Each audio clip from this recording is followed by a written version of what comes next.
of the SB2 ROD series. So,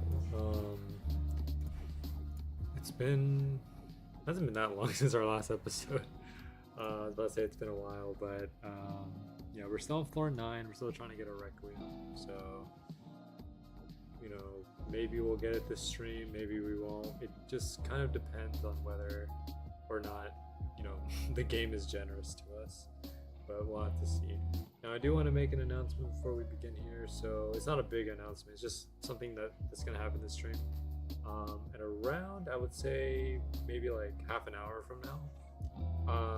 Half an hour or about like 40 minutes from now, I'm probably going to have to do it like a 20-minute AFK period. So I'm not going to be around for like 20 minutes. But I'll come back. Like, you know, I'm not ending stream or anything. I'm just going to be gone for 20 minutes and then I'll come back and stream afterwards. I do have a screen for that, so most people will know, but that's just something that's gonna happen about like half an hour from now. Anyways, yeah, let's go ahead and hop in here. I'm gonna press play. Also undef myself on Discord so that my avatar will light up.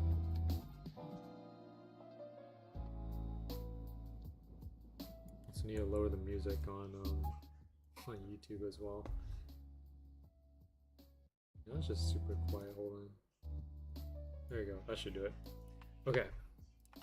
So I believe last time we were here, I actually have a lot of people here. We had to delete the Oblivion. So the Oblivion is a legendary katana that you get from the Reaper. So we no longer have our Oblivion. We still have our Reikara though, and that might be the next thing gets deleted, or a Holy Knight Armor. Whichever one. So judging from what I see here, they might be in the boss room. Or they might be a poly server. Most likely they're at the boss room though, because I don't know, poly servant nowadays isn't farmed too much other than getting tributes. But we'll see. Poly servant's right here, so we can just easily check to see if anyone is there. If not, then we can head straight to the boss. Now, the thing I am worried about is, you know, the damage, of course, because gotta keep in mind that I am using a Reikara, so I'm not doing the most damage here. Alright, taking a look at the Poly Serpent area, looks like there's no one in there, at least not from what I can see. So it seems like everyone's probably going to be in the boss room. So, yeah. Finally, my favorite floor, yeah. I remember you saying that Varrock was your favorite floor. Yeah, we've been here for close to 20 hours now. Surprisingly, we've gotten pretty lucky with some of the drops. Not Requiem specifically, but we did get 2 of the things that we needed, which is the Fire Seeker Shield, as well as this right here, the Shatter Thorn. So we need the Fire Seeker Shield to make the tier 2 burst shield called the Apotheosis. And then we also need the Shatter Thorn, as well as the Requiem, which we haven't gotten yet, to make the Retribution, which is the tier 1 rapier. So we're hoping to try to get Retribution, or not Retribution, sorry, Requiem soon, so that we can move on to floor 10. Once we're on floor 10, we're probably going to make our way towards the Wendigo and farm for stuff there, because the Wendigo does drop an armor called the Death Plate, and that's going to be our, essentially like our key to Grim, because floor 10 is where we have to start farming for another skill, which is the Curse Enchantment. And Curse Enchantment, luckily though, is a lot easier to get compared to the Summon Tree. I believe Summon Tree, well, when we were farming Summon Tree, it was 1 in 400, I believe. Curse Enchantment is either 1 in 200 or 1 in 250, so a lot easier compared to the Summon Tree. But then again, it is floor 10. Anything can happen. So we'll see.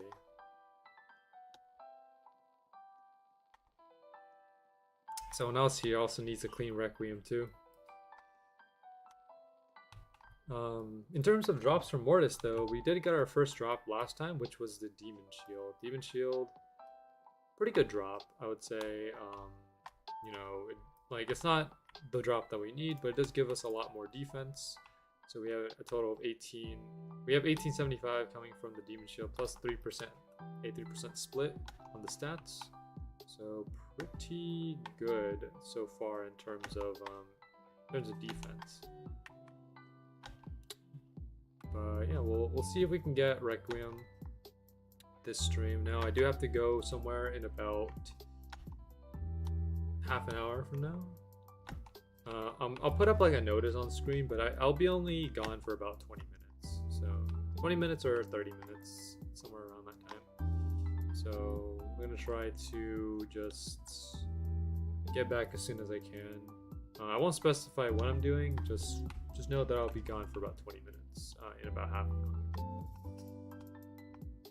Anyways, in terms of leveling, we are extremely close to level 200. We're about 14 levels off, and Mortis is actually one of the like improved ways of getting EXP on this floor. So, you know, like on floor 8, Fromage wasn't, I don't think Fromage was buffed in terms of EXP. Maybe they did, but if they did, they didn't buff Fromage enough because I was kind of not getting EXP as quickly, mostly because I mean I was like over leveled at that time. But here on floor 9, even though I'm pretty much like very over leveled, I'm still getting a good amount of EXP because we're getting basically around like 9,000, almost 10,000 I think EXP per Mortis.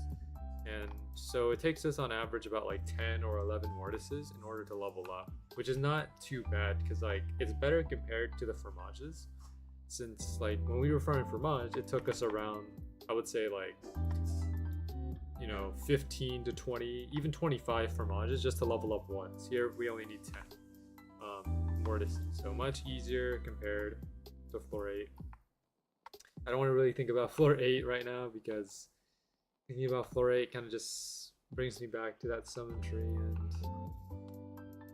thinking about the summon tree, you know, it was a long and difficult grind for it, but if we were able to be that patient for 29 hours to get summon tree, I think we can get anything.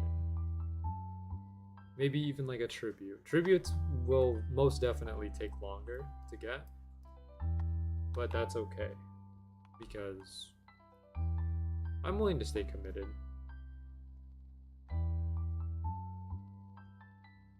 Alright. Now, the thing I'm concerned about is just how many people are in the boss room because, well,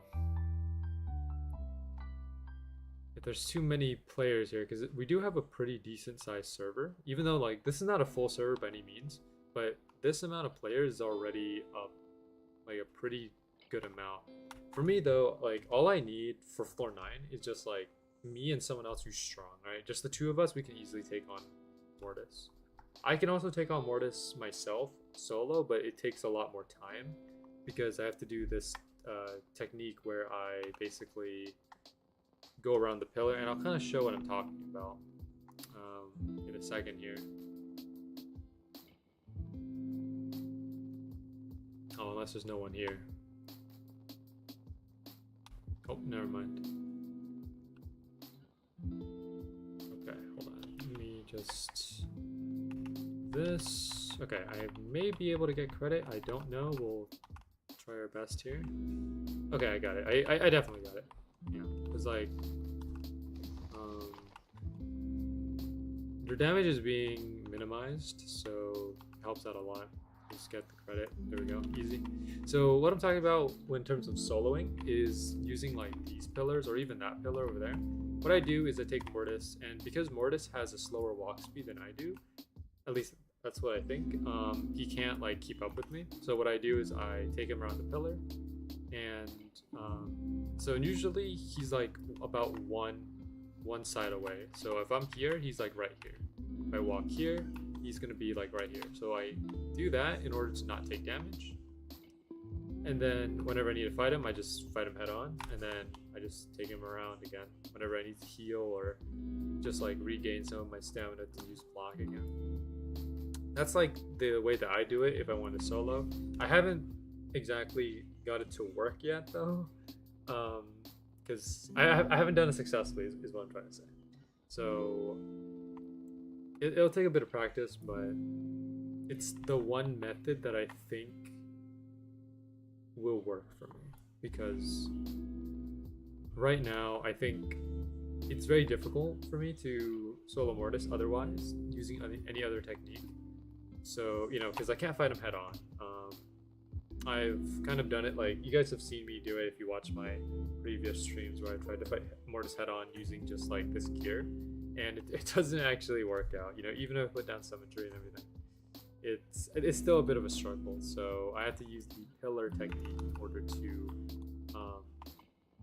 I guess, maximize the damage that I can do while also minimizing the damage that I take. So yeah.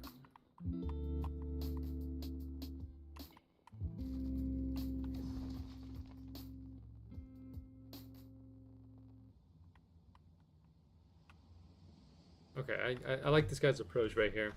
See, like, I always have an appreciation for players that are like this, where they help us defeat Mortis, but they don't take it from us. You know, like, because there are plenty of times where you've seen like high level players, and they just won't let you get, they won't give you a chance to hit the boss in any way. They'll just kind of snipe it, and then you don't get any chance to get credit. Versus like players like these, where, you know, they basically get their credit, and then they let you do your damage, and then whenever it's low health, they just, you know, finish it off for you, make it easy, and then they just do that, you know, repeatedly.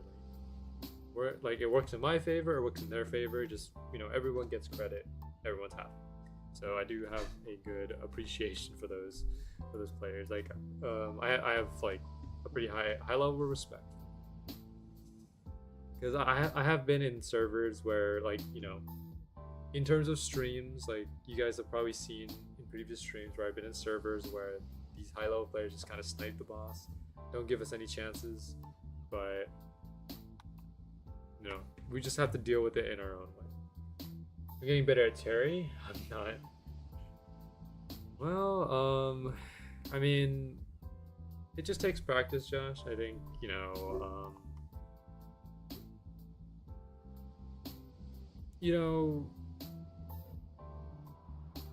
combos are nice and everything, but I think, like, working on, I guess, developing a playstyle that's, I guess, okay, how do I phrase this? So, you know when we 1v1, right, Josh? Like, you know, even though I might win more matches, like, overall, I don't think that I'm better at Smash than you are, right? I think you and I are pretty much on the same level in terms of Smash. Like, and what I mean by that is basically we use like this kind of mechanical method of playing where we basically do the same thing because it works, but because we're doing the same thing over and over again, it makes us kind of predictable, you know what I mean? So, like, I've been trying to work on doing different things that I don't usually do.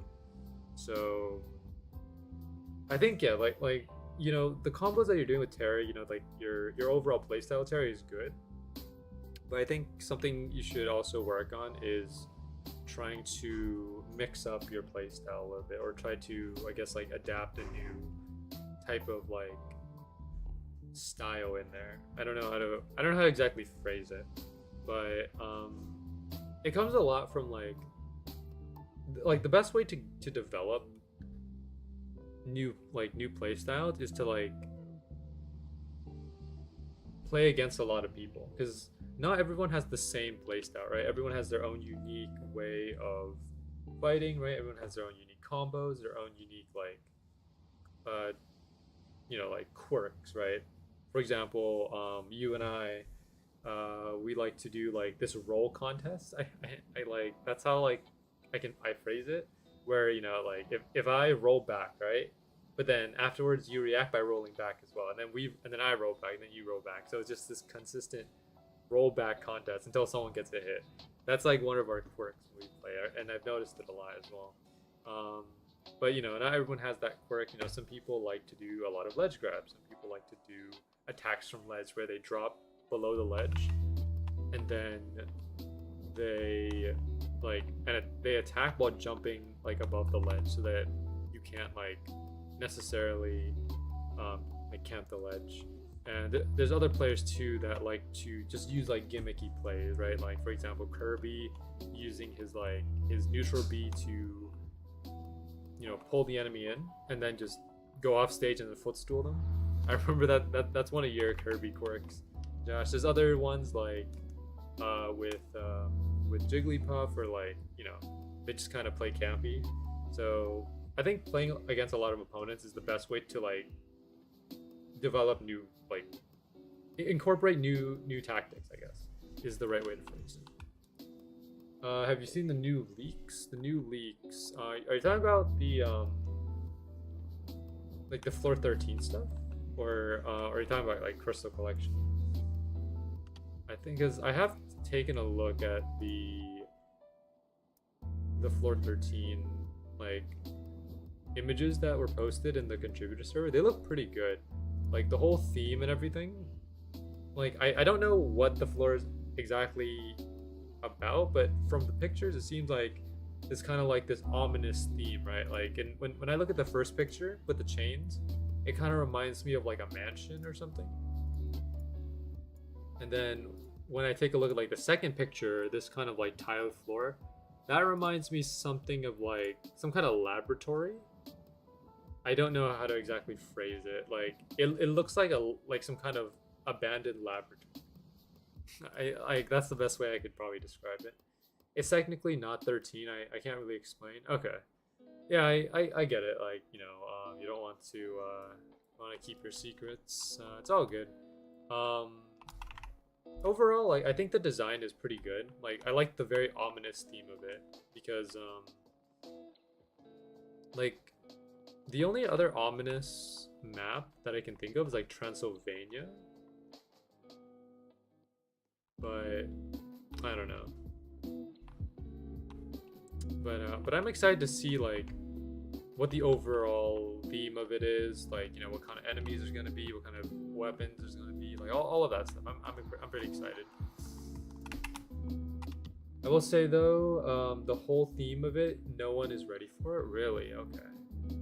No one is ready for it. So it's probably something that we're not expecting. Maybe these leaks are just like a way to throw us off, you know, like it may look ominous now, but then when it actually comes out, it's like a completely different theme. Maybe it's just like a red herring, if I'm using that right. Even I had to take time adjusting to the style of the map when I first saw it. Okay, interesting. I'll keep that in mind. I mean, based on what you're saying, it seems like this map will kind of like jump at you when you first jump into it. Like you're not gonna be able to like step into the map and say it's like the same type of map that's already existed in Swordburst 2. It's gonna be something completely different. And I'm all for it. You know, I'm all for new additions to Swordburst 2. Things that make the game more lively, things that make the game more unique, stuff, all those components, you know, I'm all for it. So whatever you guys decide to release, you know, I'll play it. And yeah, I mean, I'll try to enjoy my time in there. You know, that Swordburst 2 has definitely evolved a lot from when it first debuted, and you know, I definitely think the weapon designs have gotten a lot more intricate and complex, which is a good thing, at least, because like you know, we went from kind of like if I take a look at the weapons that we have now, we kind of went from simple designs to like more textured designs. Like the swords that we have now have a lot more detail. They're like better rendered, way more textures. Because I mean, like take a look at the sword that I have right now, the Reikoro. This is a pretty simple sword, you know, like the handle is pretty simple, the grip here, but well, this is the guard. Blade is pretty simple, but now you have all these like you have writing on the blade. You have like very unique guards, like intricate like curved designs on the guard, stuff like that. So know, like I definitely like the way that you guys are like designing weapons now.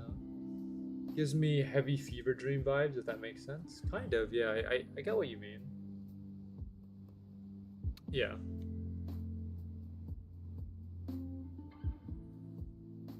Yeah, like you know, whenever a new league comes out, I'll check it out. Maybe can I try to take a guess or something? I don't know. But at this point, I think it's better to just wait and then just experience the map for what it is when it comes out. Yeah, I can confirm Muscle Pete's brain now. I fought a Ryu who used most button combos and I won by big punch. Yeah, I mean, so it depends on the character that you're using. Like, you know, because I was using Kazuya, right? So there was this one match that I was playing, Kazuya versus Sheik. So the thing about Sheik is that Sheik doesn't really have a lot of kill power. So, like, for Sheik to kill someone like Kazuya has to be at least like 120, 130, maybe like 140% for Sheik to get a kill. So when I was fighting the match, right, like Sheik had to do all these combos in order to get my percent up.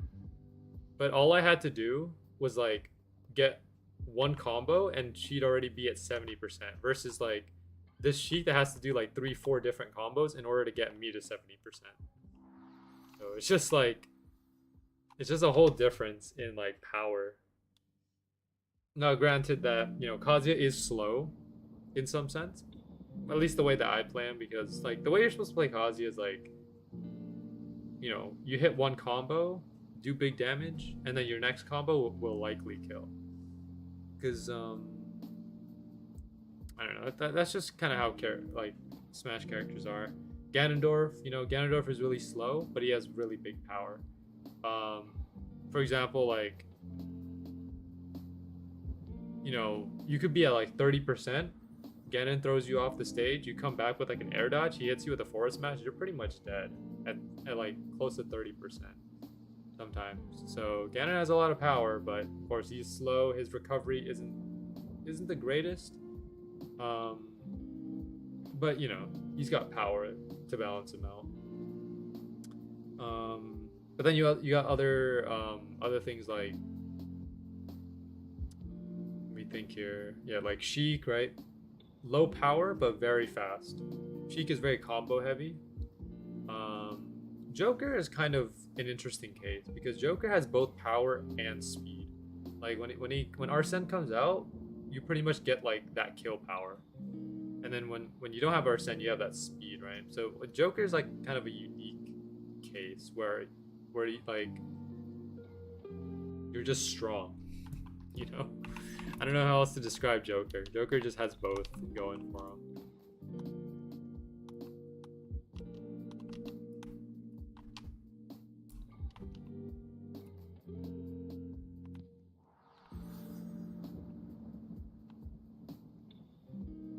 In like regards to Terry though, Terry's like power heavy, where you know he has a lot more power, but his moves are very punishable. Like if you whiff his move, like for example, if you whiff a forward smash, you get punished by it. If you whiff like a power dunk, you get punished by it. Like it's kind of like you know, high risk, high reward. I guess is like the best way to describe it. So you can commit to like a big hit,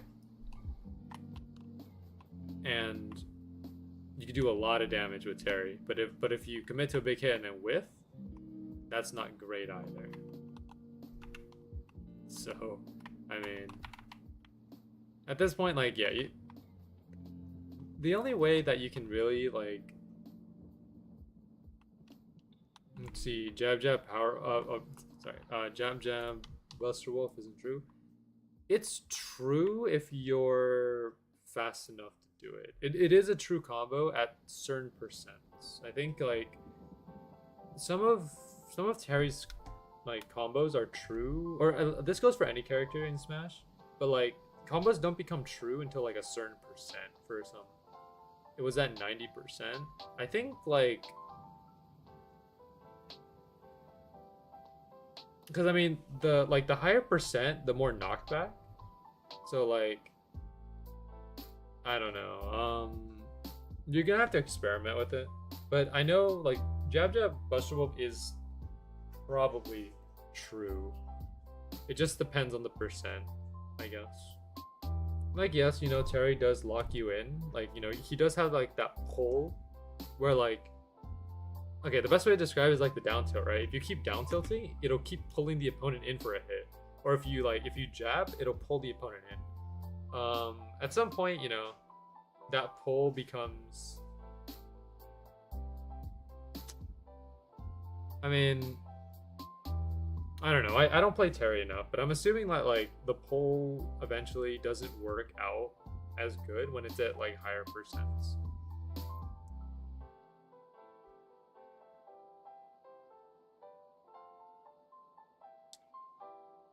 I used to play Terry a lot, but I stopped because Terry wasn't really working for me.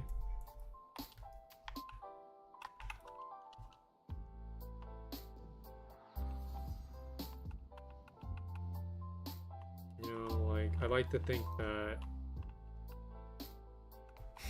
I could have had a good potential with him, but I think like your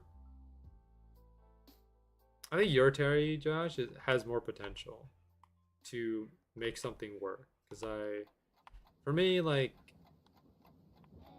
I don't know. I just don't know what character I would play to bring out like my highest potential. I think like Little Mac is a good character, Kazuya is a good character, but I don't think those characters, like, those characters are more power heavy. Or I guess I like to play power heavy characters. Like, I need a character that can combo, but is not like, it's not like one big hit and you die. So I don't know. Like, okay, best way to describe it is like a skill-based character. I'm looking for a skill-based character that has like pretty like good damage, but not like super high damage. And I think the best characters for that is probably the Fire Emblem characters. Marth, Lucina, Roy, Chrom. I think those are like the best combo heavy character. Or, well, they're not combo heavy, but like they do decent damage, but are not like one big hit and you're dead. So maybe I should pick up one of them. I used to main Roy when I first picked up Smash Ultimate because he was like one of the first sword characters I unlocked. And then afterwards I switched over to Chrom after Roy.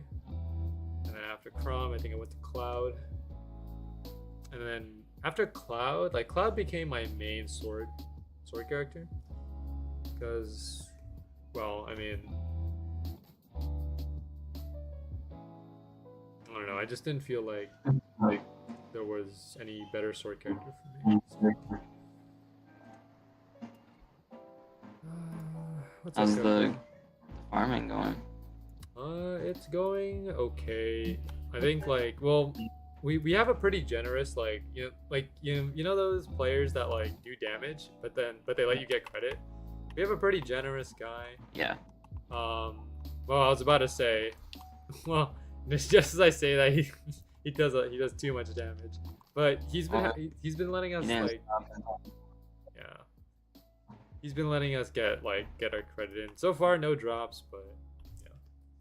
Also, I might have to, let's see, I might have to go AFK for a little bit in like 10 minutes or so. Like I'll be gone for about like 20 minutes, but I'll be back.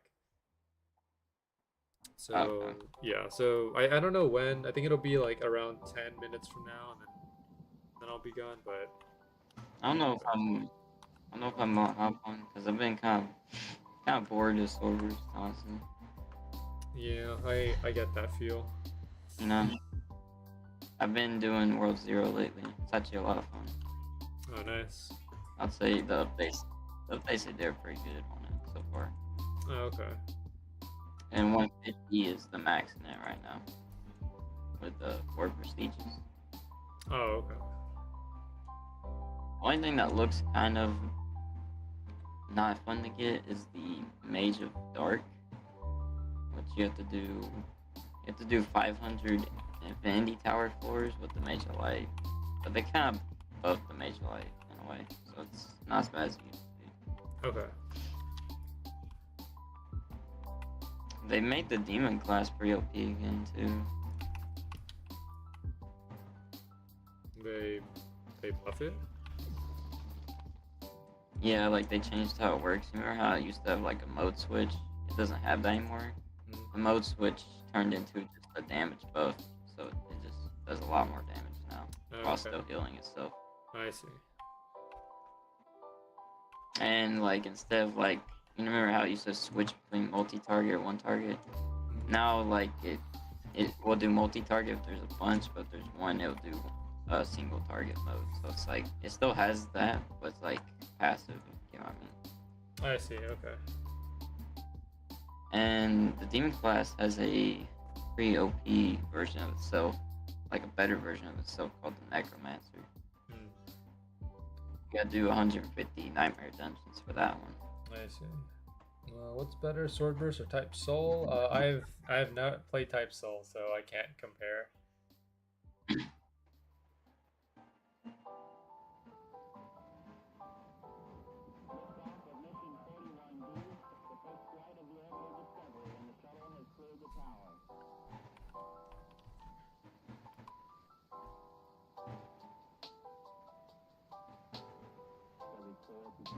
Overall, I mean, it's hard to compare Swordburst and Type Soul because they're two different types of games. Like Swordburst is more PvE farming, versus like Type Soul, which is more PvP, like skill based. So it's, I don't know, it's kind of hard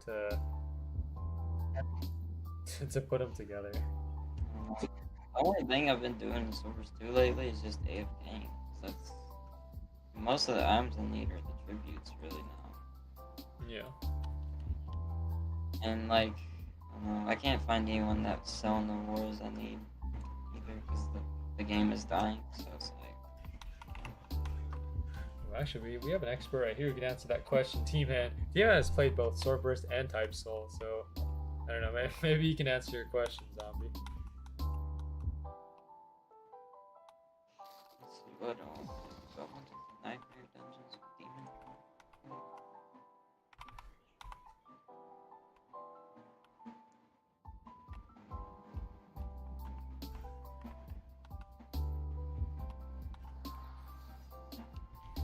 Give me 1 second.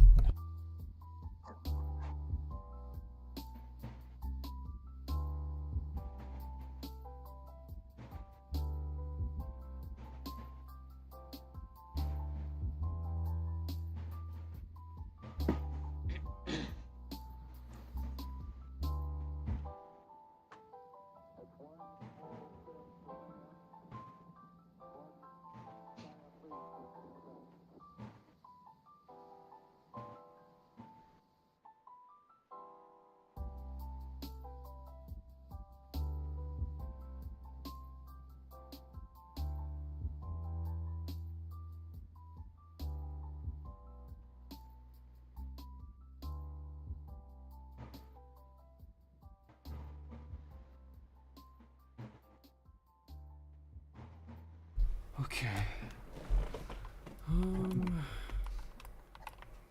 Let's see here. Damn, we lost a lot of people.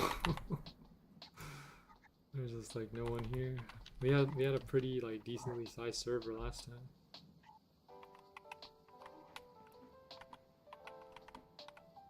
Did you switch servers? No, like I joined into the server. It had like half, it had half the max players, and then everyone just left.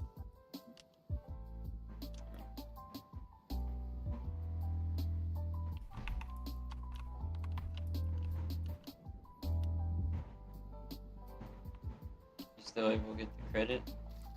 I am. Yeah, like he's slowed down a bit, so I can pull it off. Oh yeah, huh, I did recently. I watched Ready Player One yesterday, as requested by Dylan. Yeah, it was pretty good. I liked it. I actually really liked it. Yeah. It's Very good. basically like Roblox, but like you just lose everything if you die. Mhm. Yeah. It's crazy though. It's pretty cool. So, by the way, just like for anyone watching who hasn't watched Ready Player One, I'm just gonna like I'm probably gonna talk about some spoilers, so just be mindful. But like I don't know, the fact that like a company was willing to go that far to what was it, IOI? IOI trying to murder people just to win the competition. That's crazy. I guess that's what's at stake, Yeah, you because know? that was it. They're trying to get the golden egg or something. Yeah, that's the thing. Like, cause if you win the competition, you basically inherit the whole company, and like they're Yeah. willing to commit like Yeah. murder for that. That is kind of nuts. There might be places in real life like that. Maybe. I mean, I don't know. Maybe someone will make Ready Player One into a thing. Greece has a lot.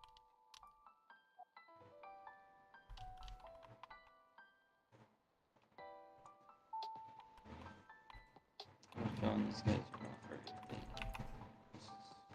This is. You heard a lot. Well, not as much as I thought.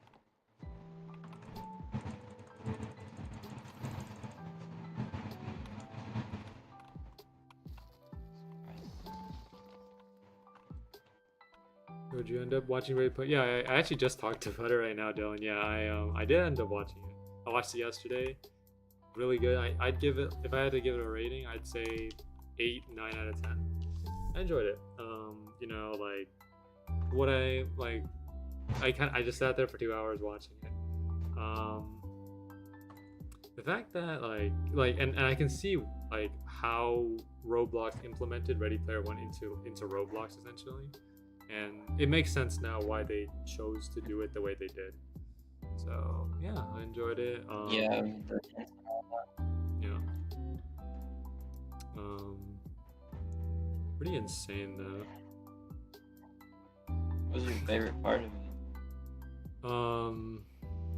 I like the race part. The race was kind of epic. It's like Oh, yeah. seeing all those different references. Yeah. It's crazy. With the DeLorean. Yeah, Oh. he was riding a DMC DeLorean, or actually, is it DMC? Or I forgot what it was. Yes, the DMC. Yeah, the think DeLorean it was is, yeah. was epic. Yeah, it was great. I think what I liked Reminds about me it of vehicle. most was the mystery part of it. Like they gave clues, right, and you have to actually like kind of decipher what those clues mean. Like that part, because Yeah. I like solving mysteries. Like that mystery part, I kind of like stood out to me, and that's what I liked about it. So yeah, I mean, I had a good time. I don't know what else I'm gonna watch on Netflix, but I still have it for a month, so I'll figure something out. I don't think you can watch. I was gonna say the new Godzilla movie, but I don't think it'll be on there for a while. Probably not. It just left the theater though. That's a good watch though. I liked it. Mm. I don't think -1 is on there. Godzilla -1 is really good. I don't know, I'll think about it. I'll find something.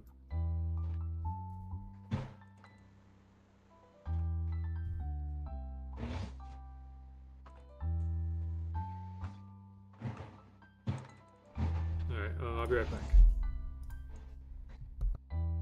Alright. Uh,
What did I miss here? Oh wait, where'd I go? Where'd I go? Dang, I got pushed off the side. Okay, hold on. Sorry about that, guys. Wait, what happened? So, I don't know, I came back and apparently my character got pushed off the side here for some reason. Alright, there we go. Alright, The side of what? the side of the, I guess the like, you know that path you go up to like enter the dungeon? Oh. Yeah, like, I guess my character got pushed off the side or something, I don't know. Alright, so we're back here, we're back.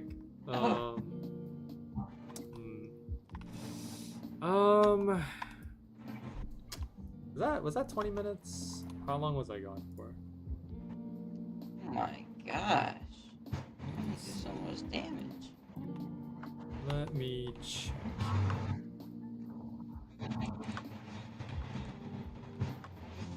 Oh, that was less than 20 minutes. That was like 16 minutes. Okay. All right. Well, anyways, let me put a poll out for this. Because I'm curious. I need to put the poll out for the deletion, but let me put out this other poll first. Give me 1 second. Alright, yeah, but just for context, anyone watching, that, like, I don't usually, like, leave in the middle of my stream. I always, like, stay active throughout it, but something just had to take care of something this time, so, and I couldn't wait, like, until after it, because it would be a little, because I have something else to do later today, and I want to get my full 4 hours in, so that's why I'd rather just, like, leave in the middle of the stream for a little bit and then come back rather than starting later and then having to cut it like an hour short or something. So. Okay, let me just get to a safe spot here and then hold on. Okay, let me get to an actual good safe spot. Man. Hopefully there's people in the boss room, because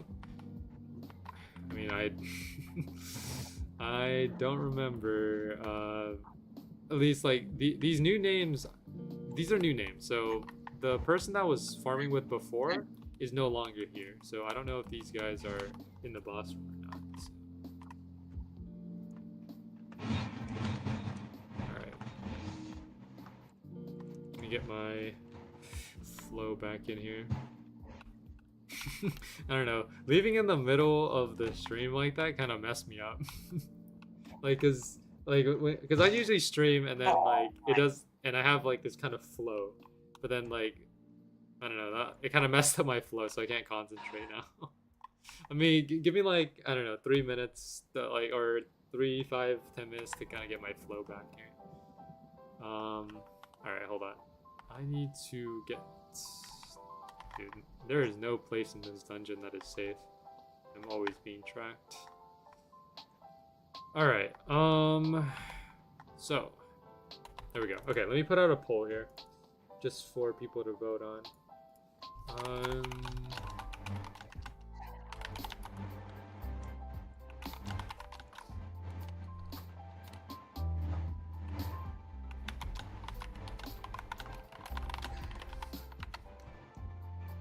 Okay, well, this question doesn't make sense for anyone who wasn't here, but I just want to get an idea. Alright, go ahead, new poll is out. I need to see what people think. Just to get an idea.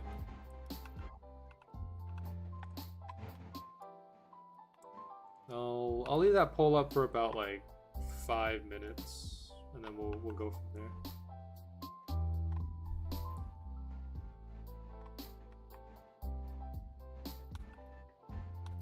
Okay, taking a look at the boss room here, we don't have anyone in here.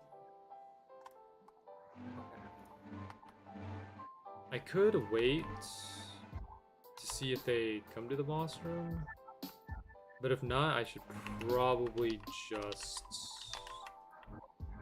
do my normal thing.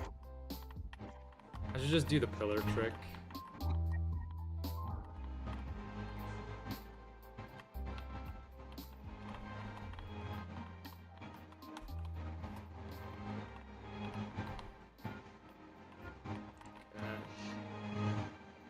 That undead berserker's on to me. He knows my tricks. Yo, he's coming for the other side.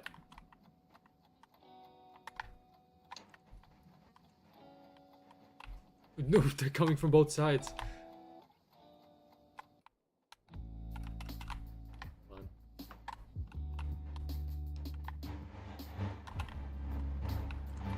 Okay, the problem with doing it against this pillar is the fact that, like... Uh-oh. Okay. We're... Ooh, boy. Alright. Okay, doing it against that pillar is not a good idea, because that will attract the undead berserker towards me. So that's why I want to do it against this pillar here. Okay, let me just go ahead and get my damage in. Okay. Then we go ahead and just start moving.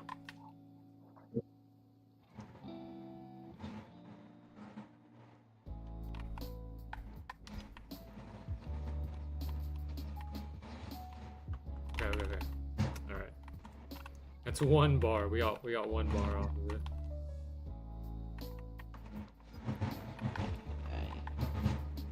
All right. Wait. Where's he going? No, the undead berserker is back. Ah. Ah, dang, alright, fine. Let me go ahead and switch servers. Okay, again, I spawned here for some reason. It keeps putting me there. Oh. Okay, there we go. Let me go ahead and switch here, and we'll see if there's a better server. We'll go ahead and block, and then we will leave the game and rejoin.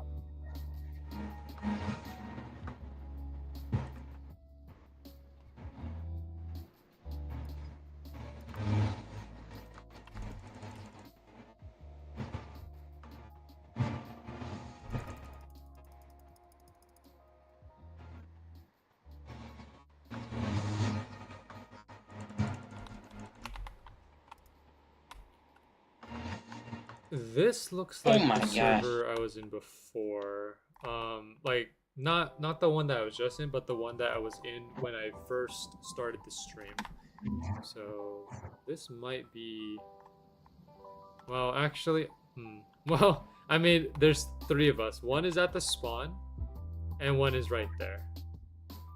So, safe to say that there's no one in the boss at this time. Yeah, it might actually be hard to find boss rooms now because remaster gifts go on. So yeah.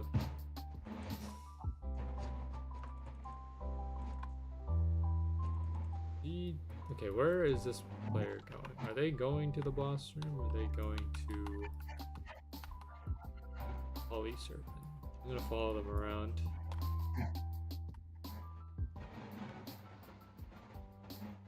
They might just be going to Reaper.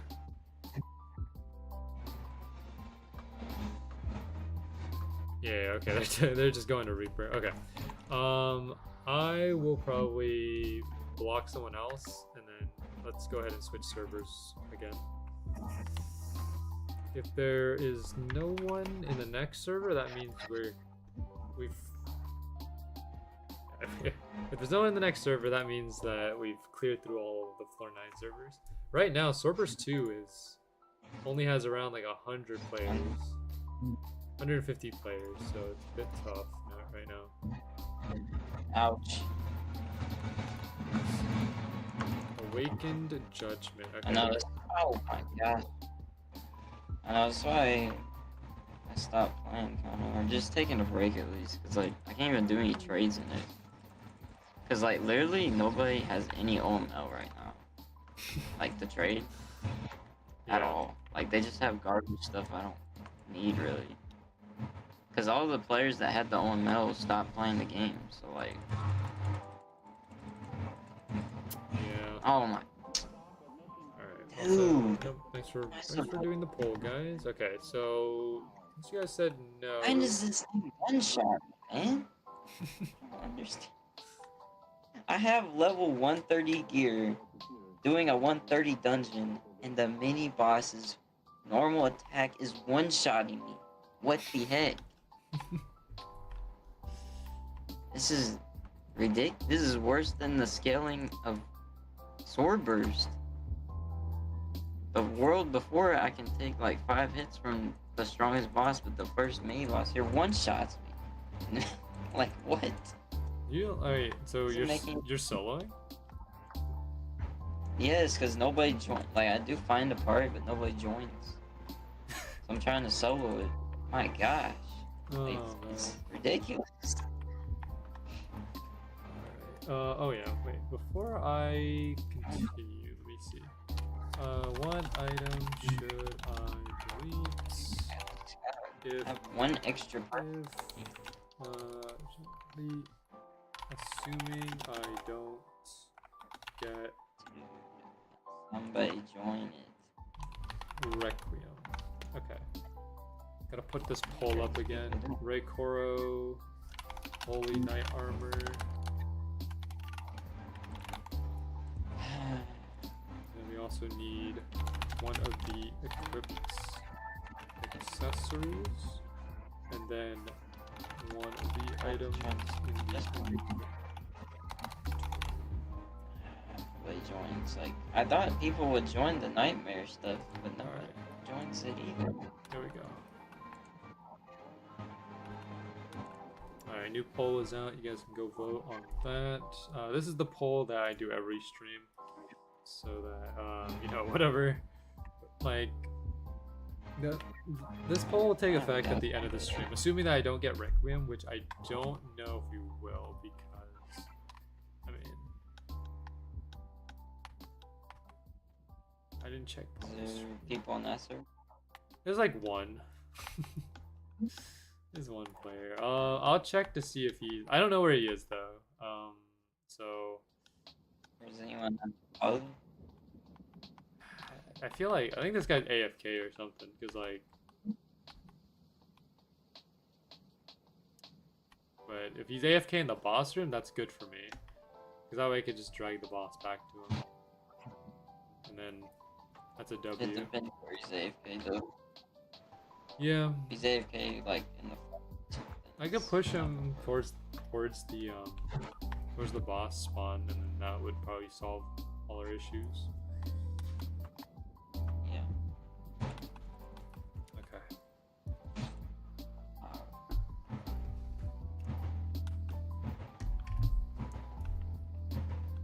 Alright, I got 2 votes so far for one of the items in the inventory. So just for context, this is the stuff in my inventory right now. Pretty small. We don't have any more legendaries and we don't have any more commons. So inventory items are purely between uncommon and rare. The legendary right here, this is associated with the third option, the equipped accessories. So yeah, and then of course legendary crystals cannot be deleted, so those won't count towards the last option either.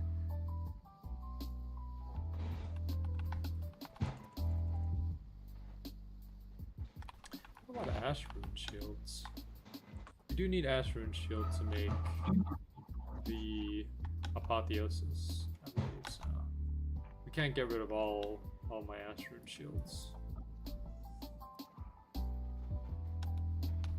And at best we can only make 1 Apotheosis. We'll probably make 1, like the best pairing that we'll get is Apotheosis with probably Girion, because there's no way we're going to be able to get the materials necessary to make a Svalin, which is the tier 3 shield, because for that you need a Chronolix, you need 2 Chronolix, You need 2 Girions, 2 Astra Guidance, and also 30 Burst Crystals, which is 150 Legendary Crystals. Now, it is very easy to get 150 Legendary Crystals if you're trading. It's another story if you're farming them. Now, there are plenty of spots that give 150, that can give you Legendary Crystals. But Heck. Shit. You're getting spam pinged. Ah. What's going on? It's some server I'm in. They just keep spamming the at everyone. I'm turning the notification off. What the hell that person's doing? I don't know. Okay, they're still here. They're still on the server.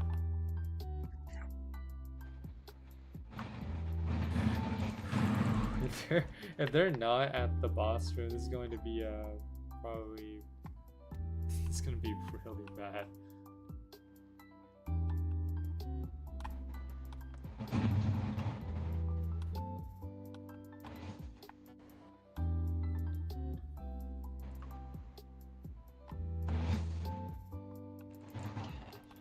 These things have so much help, man.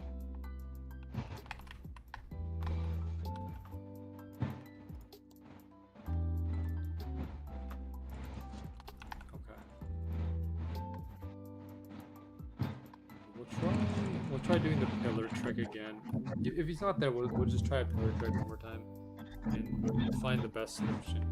Again, I think it's the pillar trick it's the pillar on the top near the door. Because if I do in the middle one, there's going to be a undead berserker tracking me. The one on near the door also tracks me, but it's Less likely. it's less likely to happen. It does happen, but not as many undead berserkers are there. I mean, the best thing I can do is I can drag the undead berserker to another, like somewhere else in the boss room, leave it there, and then do the pillar circle. But oh, Well, I don't think you can drag the would you believe it? Yo, guess who's in the boss room? It's our guy. Let's go. It's one okay. guy. Yeah, the one guy who is in this server is in the boss room. Okay, that's exactly what I needed. Okay, this is perfect. Is he? He's AFK. He's using Winter Merchant and some kind of floor 12 weapon. But that's more than enough to beat Mortis, so... Oh no, that's Atomizer. Oh wait, yeah. Oh wait, yeah, that is Atomizer. I mean, still, it's more than enough.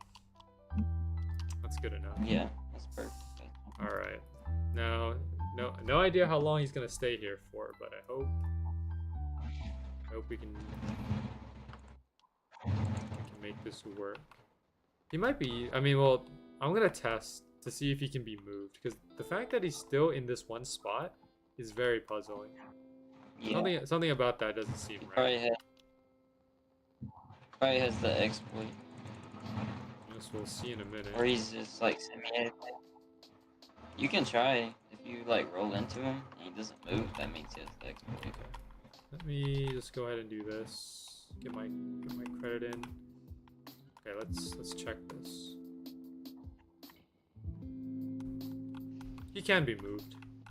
Well, yeah, but well, he's semi AFK. He's still there. I got launched. He's doing 9,000 damage. Yeah, 9,000 damage, more than enough.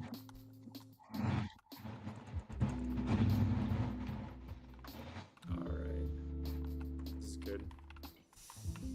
There we go. 340 val. This person right here. I don't know who this person is. They don't know me. But this person right here might get me the Requiem. We never know. It could happen this stream because of Awakened Judgment here. This guy could be our lucky Requiem guy. And if we happen to get Requiem because of him, man, I will never forget him. he's gonna be in my.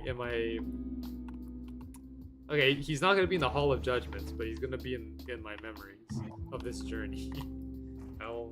If he does manage to get me Requiem, he will forever be ingrained in my memory of Swordburst 2 as the guy who helped me to get Requiem when everything was almost lost. I mean, well, that's a bit of an exaggeration. I mean, we still have a lot of items, so we're not at a complete loss. But if we keep at this pace, then we probably are going to get soft locked here. Like the worst thing that can happen is I think it'll take at least 5 or 6 streams, maybe even like 8-10 streams to probably soft lock us, because eventually I'm gonna run out of items to use, and I could farm for them again, but I mean, do I really want to? I don't want to go through that Holy Knight armor farm again. That sounds a bit of a pain. I don't think you want to go through the Fire Seeker farm again, because you might have got lucky, but I don't think that's going to happen again. The Fire Seeker, I mean, the Poly Serpent is okay. I'm not very, I don't know how to... Oh, man. Dang. He might leave, dude. Oh. Yes. Ruining it. I'm ruining his AFK, man. Nope. Like, he says I'm ruining his AFK. He's just trying to AFK. I'm trying to get my Mortis, man. Oh, man. Alright. I mean, how's he... I mean, you can't AFK Mortis. He's gonna push you, so it doesn't really No, matter. but she's trying to AFK the undead berserkers. But like me pushing Mortis into him moves him, right? So like, Bro, why is he AFK there? That is the worst spot to AFK undead berserker. If he wants to tribute, he needs to go to the Reaper, because you can AFK at the Reaper. It's like 10 times better. I don't know. You can get 2 undead warriors and the Reaper without, and you can just AFK it. Like, you don't have to worry about it.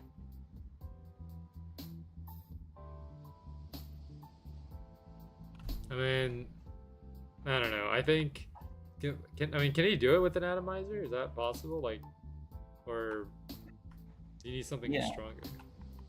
He's not gonna. Yeah, he can do it. Okay. The Reaper's not gonna one shot him. I don't know. 100k defense, nothing can kill him on that floor. Yeah, I guess so. Yes. All right. Let me. Wait, what? I did. Doesn't want me ruining his AFK. Then I'll do pillar trick then. I mean, like it's better for me to just go to another server at this point.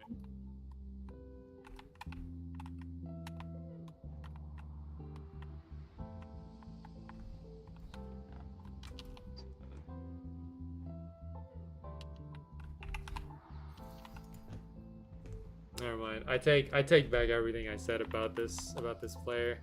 He will not be remembered in my books. In fact, I mean, look, like, so remember I said that he might get us the Requiem, but then then the first thing he says to me, bro, you're ruining my AFK. Come on. After that, no. After that, no. I would prefer to forget him after that one. No thanks. Bro, how am I supposed to dodge this? What the heck, man? Alright, we're gonna just check another server, see if there's any more. I think that might be... There's another person here. Oh, Let me see.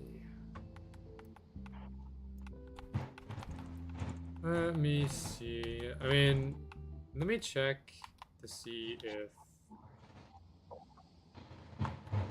He may or may not be in the boss room. I don't know at this point. First thing I check is Poly Serpent. Because Poly Serpent is typically where I see players. If they're at Poly Serpent, then I know for sure they're not in boss room.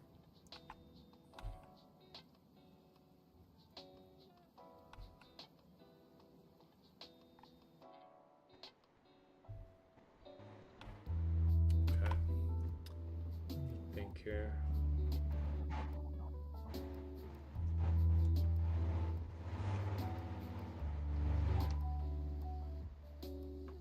No one's at Poly Serpent. That's fine.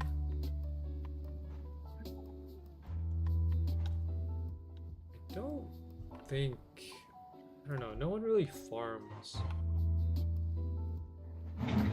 the Reaper nowadays. So if he's not there, he must be in the boss room. At least Only that, one person. yeah. This person is also probably AFK. But I don't know, we'll see. We'll see if he's AFK or not. I mean, I'm just looking for a server that, like, okay. Here's the thing. I'm looking for someone who doesn't mind if I drag Mortis to them, right? Because I mean, look, like, I can't beat Mortis on my own. Using the Pellar trick is fine, but it's not great. You need some backup. Kind of. But it's up to you, team man, if you want to join in. You don't have to.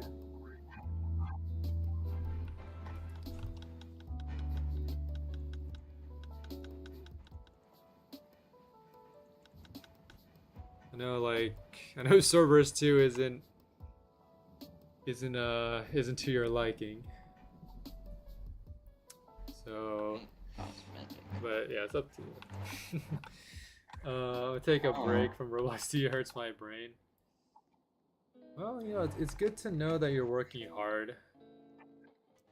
Because making a Roblox game is difficult, you know, or making a game in general is difficult.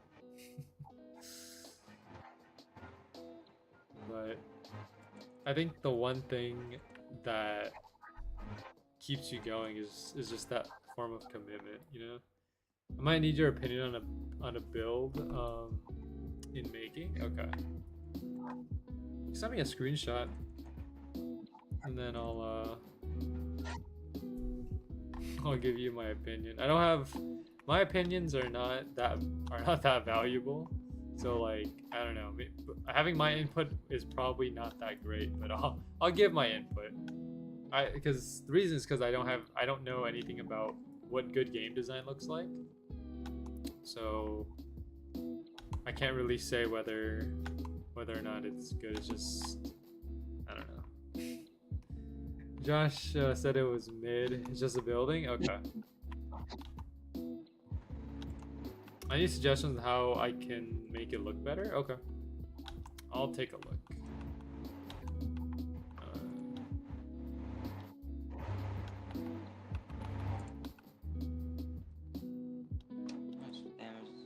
Ooh, wow. That's a lot better. Oh, I'll probably be finished with most of it later. Okay. Oh my gosh. What is this dude doing?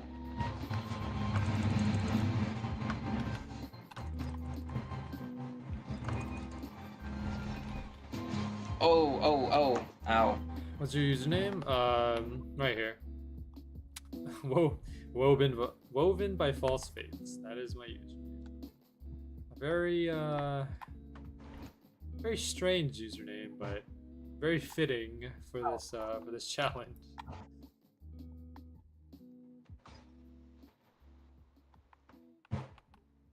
Yo, no way. We got the T-Man in the server. That is crazy. Who knows, T-Man? You know, you might be the one to get us Requiem. And if that happens, you know, you'll be in the Hall of Memories. Let's just say that. You know, like,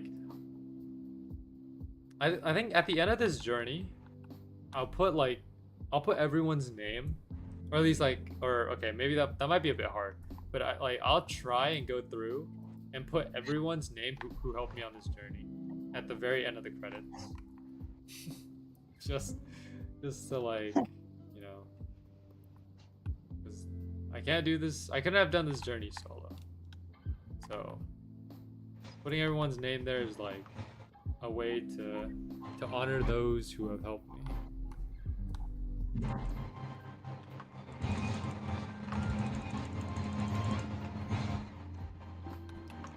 No wonder this boss was one-shotting me. I finally got some better armor. It does 400k damage with one hit. That's insane. And I have 150 armor on now. I had to have one level 150 armor on to fight a level 130 boss. That makes no sense. Yeah, it's that's I how. need to nerf this thing, man. This thing's too strong. This is like the hunter of this game, bruh. Or the old hunter, bruh. My gosh. About the friends we made along the way. True.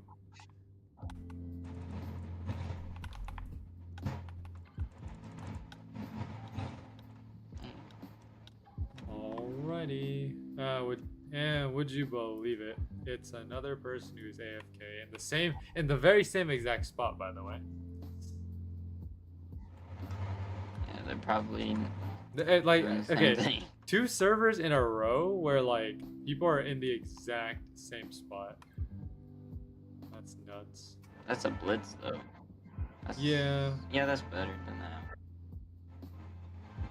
There's a crit. Oh, okay, no. I was about to say that guy might be unmovable, but no.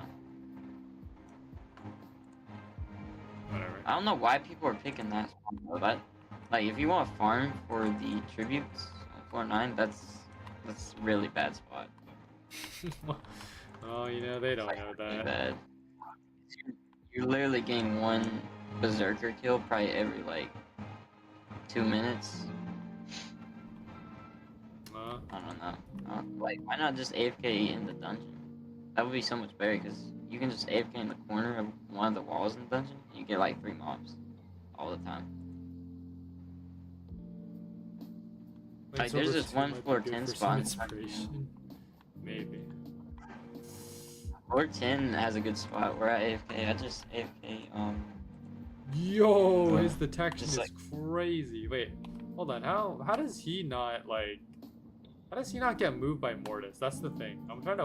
That's what I'm wondering. Because like Mortis has to spawn, no? Well, sometimes Mortis sometimes doesn't move you, but that's only sometimes. Dude, his detection radius is crazy. Dang, he can chase me from so far away. Welcome back, Silver. Why is he not going after? Why are you not getting him on the other guy? He might say that I'm ruining his AFK, like the other guy.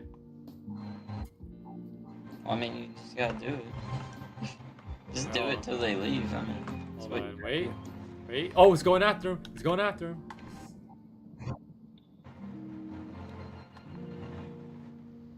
That's how it works. Okay, I understand now. I understand. That's how it works. Okay. So I get it. So you know how the berserker pushes him, right? So the berserker pushes him to the right. Mortis resets him towards the left. That's how he makes sure he stays in place. That makes a lot of sense, actually. Cause before he was like over here. He was over here, and then Mortis pushed him a little bit over here. And then because Mortis is right here, I could just hit him through this lamp because he can't get to me. Well, he can, but like he's more onto him. So, Yeah. okay, dang, dude, the intricacies of this farm is crazy. What's up, teammate? Nice swords. It's still not bad, but the Reaper's still better because you can get legendaries, you can get tributes. I don't know. It's better because like if Mortis dropped if he dropped the tributes, it'd be pretty good. But Maybe they're here for something else. I don't know. imagine if they're farming Mortis and them, he's trying to get tributes and OCO. But if you want OCO and tributes, it's just better to farm the Reaper. AFK. Yeah. Because the Reaper, if you just stand all the way in the back, there's a wedge. You can wedge yourself in the visible wall, and nothing can move you. And the Reaper will lock onto you. Because, you know, the Reaper's detection range is also insane. Yeah. I'll never forget. And the Reaper's drop. Requirement level 250. Dang. And the Reaper has like a 20k drop chance for the tributes, so. Oh, okay. But I was gonna say, floor 10 has an amazing spot. There's like this circle room, in the dungeon where you can kill 5 mobs at all times and you won't get pushed out. I see. Floor 7, there's a part in the dungeon I found the best. 2 snappers and blightmouth. The only thing that ruins my farm is when people walk through the dungeon and drag the mobs out. Or they can only drag one of the snappers out, but so it's like 2 at all times. Okay. Floor 3 is just the boss. I haven't found one. I think for floor 12 is just on the Ave King. Okay. I'm not sure about. Yo, no way. We got T-Man in the VC. Crazy.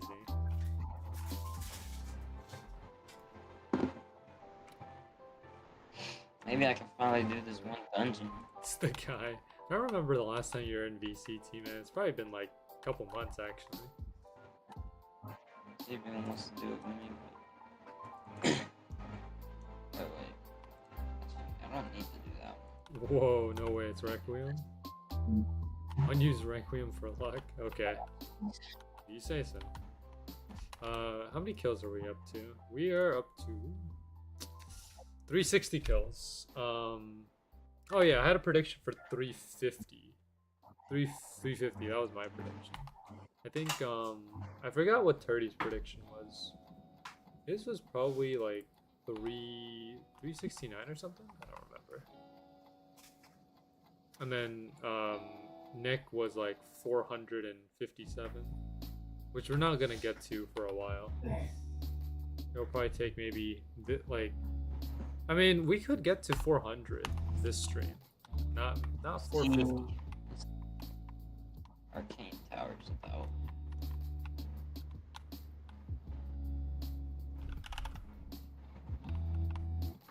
Big tree moment.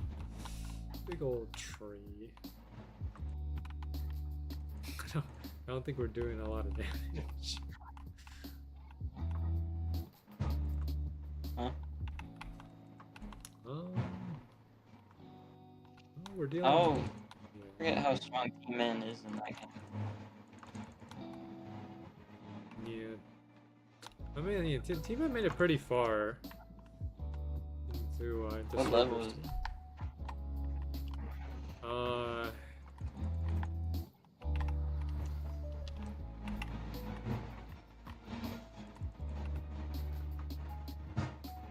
Change of plans. No Requiem. Alright, like, I forgot. Wait, were you in like the 200s or? That's what I remembered. Like something 219. Okay, that makes sense. Because I had a feeling that like you passed 100 a lot, like a long time ago. So you have to be at least 200 or something. Well, actually, that makes sense because you can use toxicity, which is level 200. So I'm not that Oh my gosh.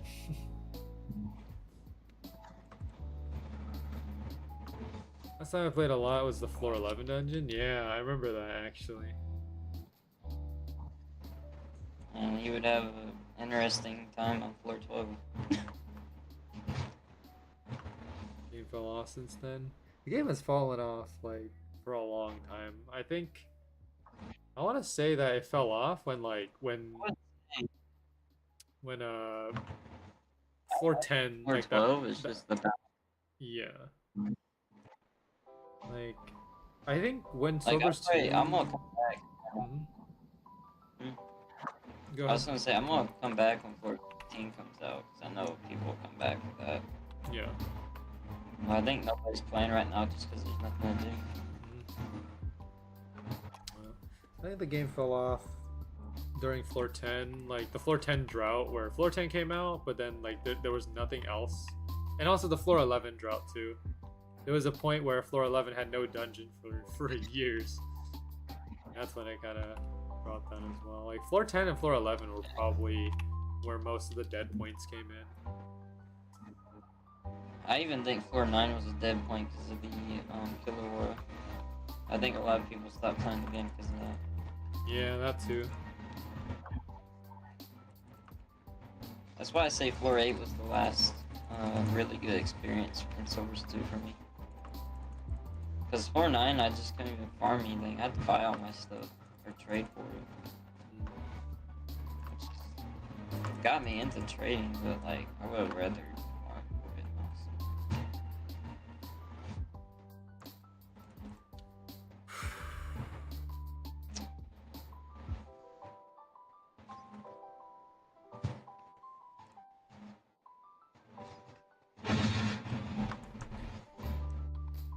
I think so far from experience in World 0, it's improved, except for like the World 10 needs some balancing issues for sure on that boss. 'Cause that's a little insane. The normal mobs are fine, but the boss, bro, does too much damage.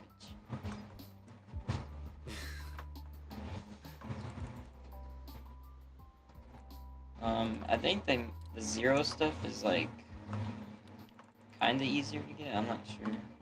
It seems a little easier to get now from what I've seen. Yeah, Silver agrees with you about the boss.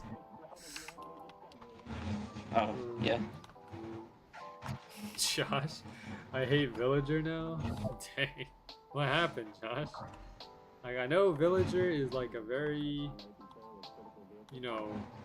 Oh my gosh, the boss that one-shots me spawns in this dungeon. Oh my gosh. Like a very scheming character, but like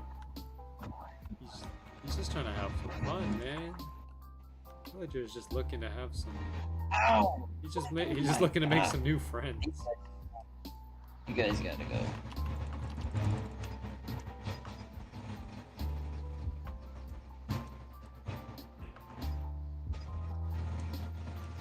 Yeah, I'm not getting the extra chest.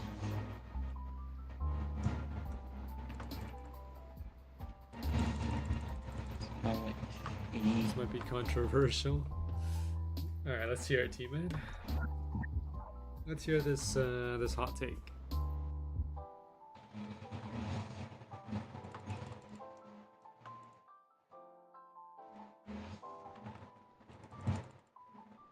I think Soros 2 should be left. He does have talent. I think that's like, you know, a valid statement. Like T-Man's basically saying like, you know, the devs should probably like move on from Swordburst 2 and, you know, put their talent into like something else. Because I mean, Swordburst 2 has been on for a while, but I mean, at this point, like at where the game is at, I don't know. It's like I don't know how to exactly put it. It's kind of like they're just doing whatever. No, I mean like they're trying their best to make it like good again, but like I don't know. It's hard to like revive Swordburst 2 like right now because like there are things that happen in Swordburst 2 that cannot be reversed. You know what I mean? So like the duping cannot be reversed. You cannot revert the duping. That is something that's permanent now. There's that, and also it's that they can't take criticism. And to be a dev, you kind of have to be able to take criticism about your game. Their response to criticism is just get good, which is, yeah, no, it's not. It's gonna make your game die. Yeah. Like, people were complaining about, you know, the, what was it? The fracture drop rate, and their response was just get good. So, I mean, I don't think getting good has anything to do with getting a 1 out of 25k drop rate, but they think so.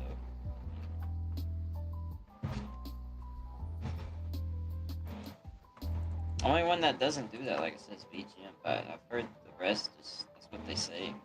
And the testers are so mean too, like, their egos are so inflated. Because they got a tester title now. Oh, I mean, yeah. Also, contributors have way too much influence over the game. Yeah, I think, like, that's also part of the reason, too. I mean, like, you know, I would say the dev team has gone through a lot. You know, like there's like I don't know too much about it. But I know the Swordburst 2 dev team has been through like a lot of drama. Stuff happens, people I mean, move on, the other original stuff. team isn't even there anymore. Yeah. That's the thing. Like, nobody except Max. I think he's like the only one. Slevin doesn't work on the game anymore. I think when Slevin was working on the game, that was better. Because Slevin, the last thing he did was floor 11, I'm pretty sure. Or floor Maybe. 10. I So, don't know. I don't. Slevin was working on it, I think it was better.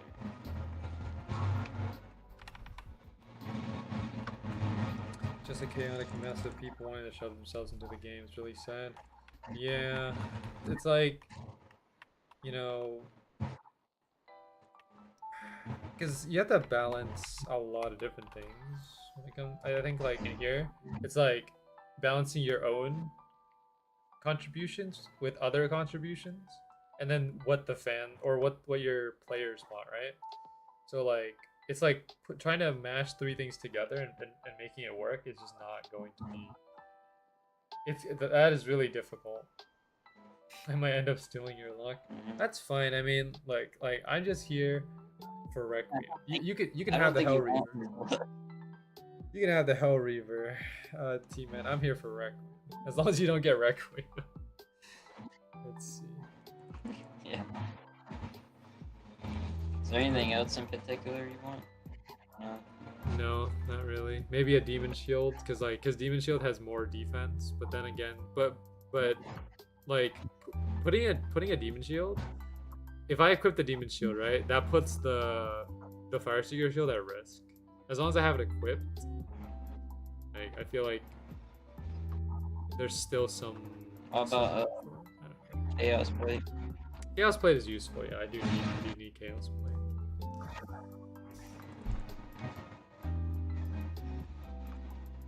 Let's see. Only if he does is a clear vision, but with over 10, it's just a chaotic mess. With no clear goal. Yeah.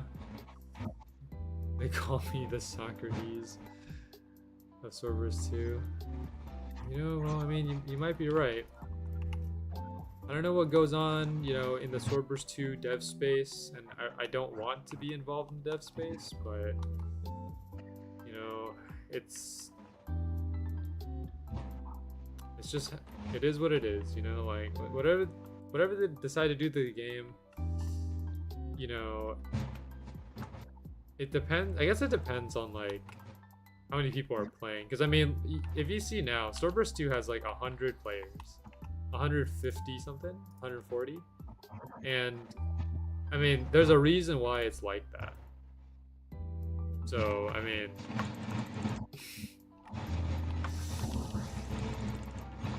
Ouch. You know how many tributes there are? Way too many. There's a lot. It's like a tribute on almost every floor except like floor 2. Floor 4 doesn't have one either, right? Floor 1, floor 2, floor 4, and floor 5 don't have one. Okay. The rest do. Motherfucker. Yeah, there's just way too many. I mean, well, tributes are tributes. I mean, like, I don't know.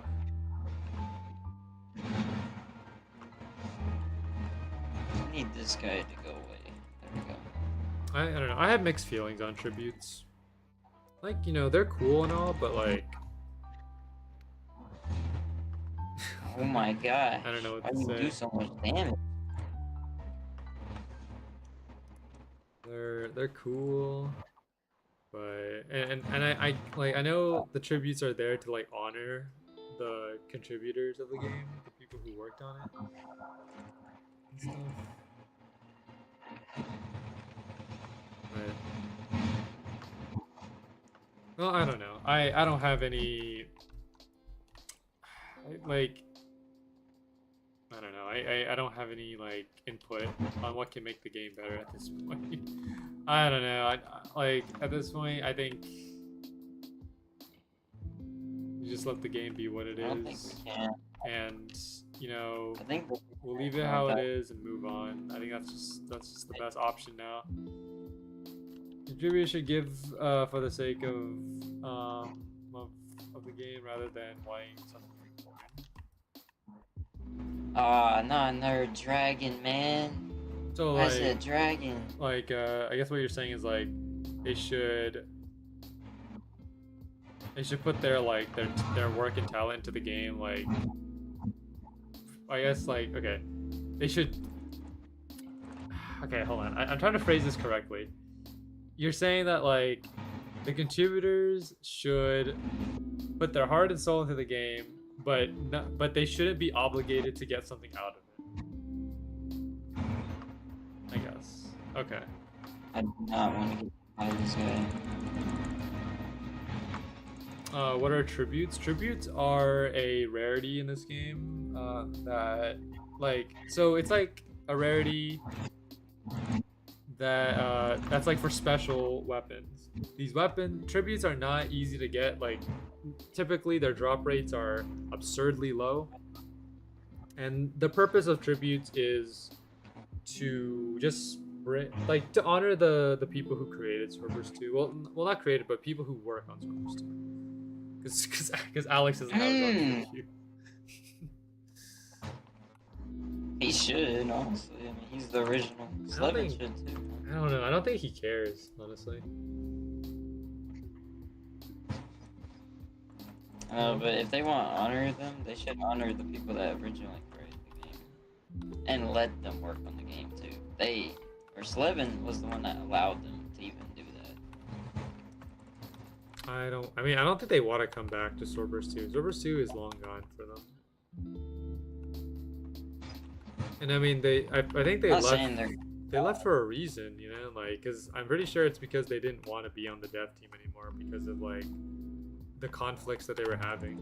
I'm not saying they should come back. I'm just saying if the devs of the game now want to honor people, they should honor the people that let them continue to work on the game. To pay respect, you know, to the original creator. Yeah, I get what you mean. Just, that's what I'm saying. I feel like they have too much of an ego, most of them. That's what I think, anyway. Yeah. See, how do you still have Holy Knight armor? You know, that's a good question, Dirty. I don't know how I still have Holy Knight armor. It's a whole mystery. I mean, it's keeping me alive, that's one thing. Whoa. The only people who should receive their own weapons and stuff are the main devs. Yeah, that makes sense. I don't know, I don't really know what to say, like... I don't want to touch that. Maybe I just shouldn't say anything, I don't know. Because, like, anything I say about Swordburst 2 just feels like... No, my views are kind of radical. I mean, that's fine, like, you know... Like, you shouldn't be afraid to speak your mind. If that's how you feel, then, you know, you should embrace it. Because I think, like...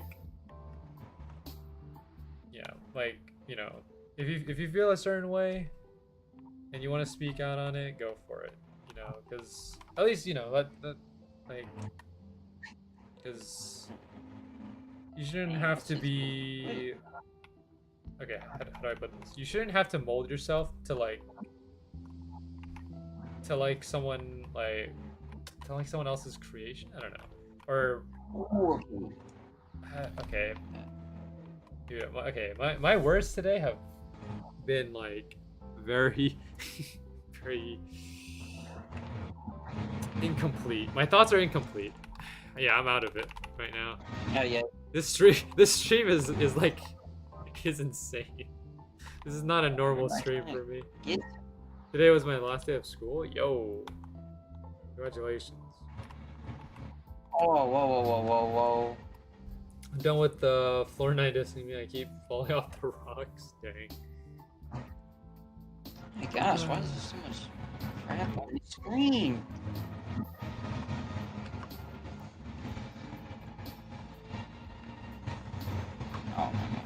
still not. Okay, let me say this though. If I were to say one thing, I'll say this. I know the contributors, the devs are trying hard to like make the game good, to get players back into it, but Swordburst 2 will likely never reach back to where it was in the past. Like it'll never be as good as it was in its prime. But I know they're trying hard to like, you know, they're doing their best to come up with content. It's a hard task, you know, like because again, like I think game development is a pretty difficult task, and trying to do things that like make your audience happy is also a very difficult task. And I mean, whatever they do, you know, is their decision. I'll just go with it, and if like, I'll go with whatever, you know, they're doing, and if I don't like what they're doing, then you know I don't have to play the game. I'm not obligated to play the game if I don't like it. So that, I think that's the only thing that I really can't say. Because I mean, like I'm just a player. I have no influence whatsoever on what they do. So all I can do is just accept what they do, and if I like it, I'll play it. If I don't, then I don't have to. That's pretty much all I can do.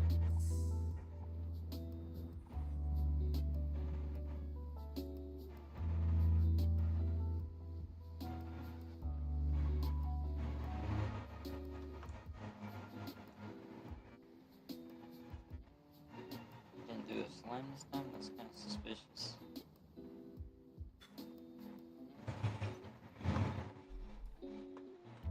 He's still here. He's still AFK. Thanks for coming to our chat talk.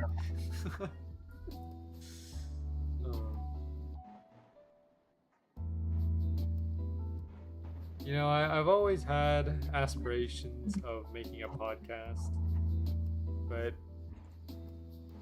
I don't think it'd be garbage. I don't think it'd be a good idea to make a podcast. At least like if I make one, it'll be pretty bad. Cause I don't know, dude.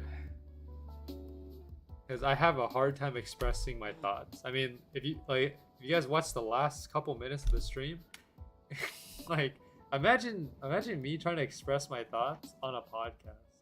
That podcast would last 2 or 3 times longer than it should be because I keep having a hard time finding what to say. It's just don't, you know, if any of you guys ever host a podcast, don't invite me to it. Because whatever, if you guys invite me to that podcast, it's gonna be way longer than what you anticipate.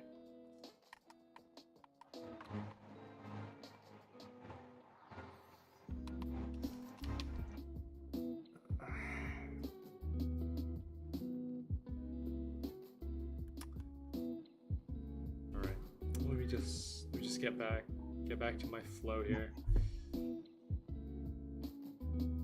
Do a little bit of a reset, get myself back into my my zen. I don't know. It's basically like one of those. I still enjoy the commentary. I appreciate it. Yeah, like my commentary is kind of wacky, but if you guys enjoy it, then that's good. Sometimes I have to do a reset where like, because the thing is, if I derail, which basically means like if I start going off and just saying random stuff, then like it'll never be like, I'll never get back on rail. It'll just keep derailing until I decide to reset it. So, I don't know. Okay, anyways,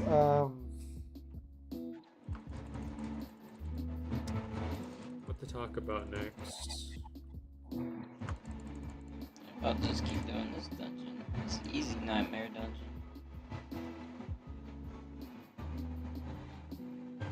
The cabbage collecting one.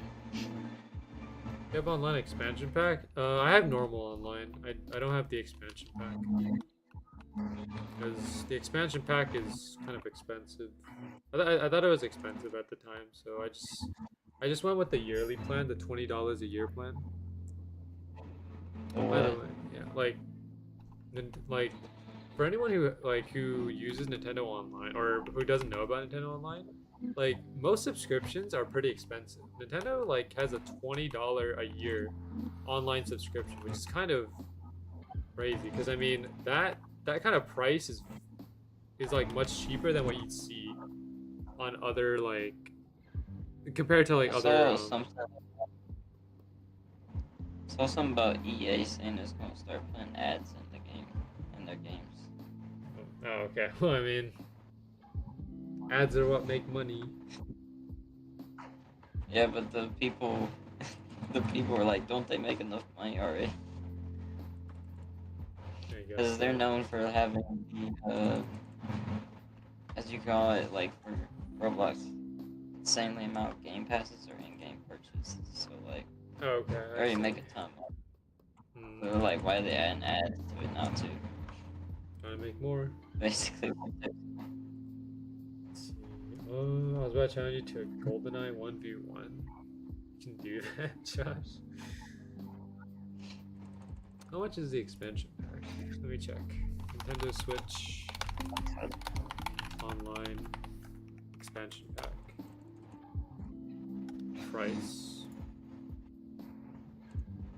Okay, well, so yeah, see, this is where it starts to get into like normal price territory.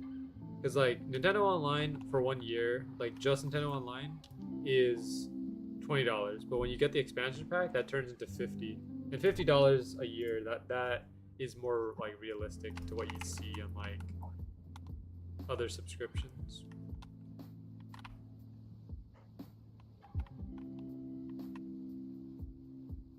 Uh-oh.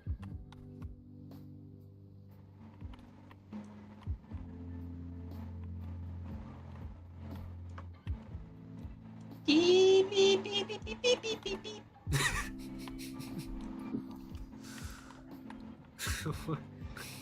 What was that about? It's music.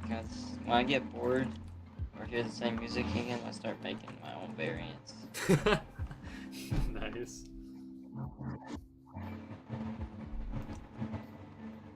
Can you hear it? Music. Yeah. Yeah. Me too.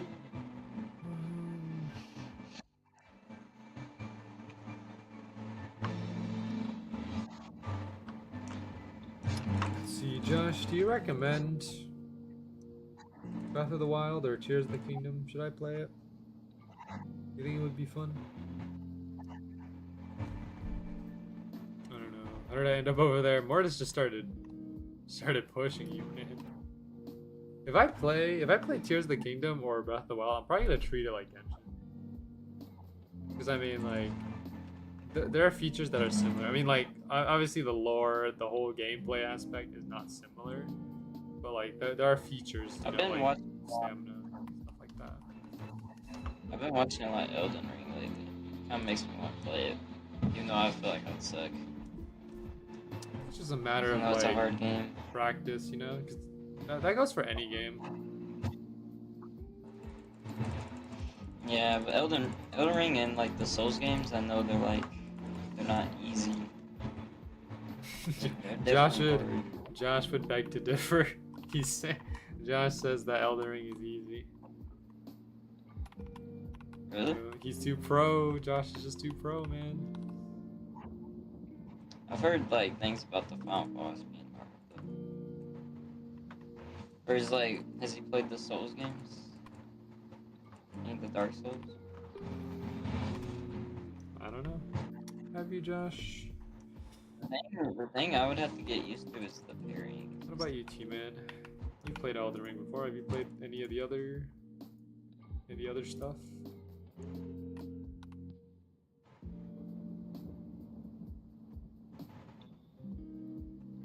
Final boss is in It's even not even the hardest hardest boss. I don't know. I haven't even. I'm like the guy I'm watching is like just past like the first boss, so I've only seen like Oh, the first couple bosses. is he just doing like a playthrough of it, or No, it's like his. It was made like 2 years ago when the game first came out. It's like a Oh, okay. walkthrough. I So see. it's like his. Oh, you know what I do want to try out though? Ghost of Tsushima. You want to try that one out? Oh yeah, that game looks cool. I think there's a second one coming out. I don't know if this is true, but I think like, next year. yeah, go ahead. Huh? No, you were saying something? I was saying this. I think the second one's coming out next year or something. I Oh, saw okay. something about a second one. Oh, that's cool. I think I saw a post about like samurai fans are gonna be having a good time. It was about that, the new Assassin's Creed, and some other games. oh, nice. All I know about like Ghost of Tsushima, I think like has some, or like on Roblox, like Deepoken. I think Deepoken took some features from Ghost of Tsushima, which is why I want to try playing it, because I think there's like a Yeah, I was parry watching people play. system and stuff. Like you actually have to Yeah. know how to duel in there. Like it's not something that you can just easily go in and just start winning. I think it's something that you have to like actually learn how to play. And like I do have an interest in like Yeah. skill-based games. Combat is so fun. Yo, okay. How much is it right now on Steam? I heard it got review bombed on Steam because of the PlayStation issue. It might be cheaper now because it's been out for a couple of years, I think. Ghost of Tsushima Director's Cut. It is $60. It's a bit steep. I bet it was more when it first came out too. Probably closer to 80 when it first came out. I bet. The game looks Maybe it's the epic. same. I don't know. I do like can't wait. Samurai. Samurai is epic. I don't know. I don't know if I'm gonna get the new Forza Horizon game when it comes out, the 6th one. Whenever it does come out. Oh, okay.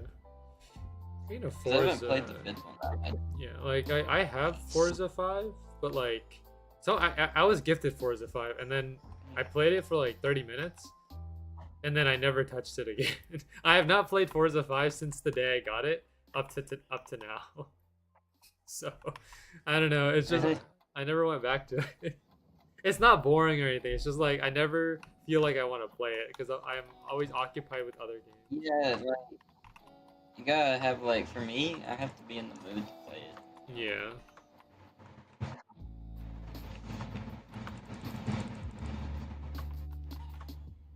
See, it just came out on Steam.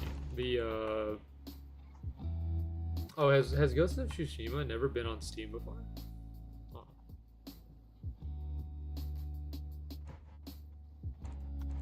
Actually, yeah, I don't think it's ever been on Steam before. I remember it released like console exclusive. Yeah, you're right. Yeah. Now I think about it, yeah, because the day that I remember researching Ghost of Tsushima on Steam once, and it wasn't there, and they just got okay. Yeah, you're right. I've only played Elden Ring. Also, I'm struggling to get used to golden controls. Okay, well, good luck, Josh. Okay. Oh, man. Maybe it's the Dark Souls games that... I know I've heard the Dark Souls games Yeah. are hard. But they're made by the same people that made Elden Ring, so that's why I thought Elden Ring might be hard too. But Elden Ring, maybe because it's newer and more like optimized, maybe. I don't know, like it's up to date. Maybe it's not as hard. I get Nintendo Online again. It looks amazing. If you feel like playing it, sure. I mean, I can. If you want, Team, I can gift you Nintendo Online. Is Elden Ring? I think it's on Steam, right? I know the Dark Souls games are on Steam. But is Elden Ring? Yeah. How much is it? I'm guessing it's about 62. that range. Yeah, probably 40, I think. I'm not 007. Remember, there's like I'm 700. like a year ago. Handling in this game, bro. I think a year ago there's a really good sale on the Dark Souls game, like all of them. I think it's when Elden Ring came out, they did a sale on them. I think you can get all of them for like $40 or something, but I didn't do it. Oh, okay. So I wasn't sure if I was actually gonna play them. That makes sense. You bought Elden Ring for 80, came with the DLC. Dang, you don't have to. So, I mean, that's pretty good though. I mean, you don't have to buy the DLC separately. Yeah.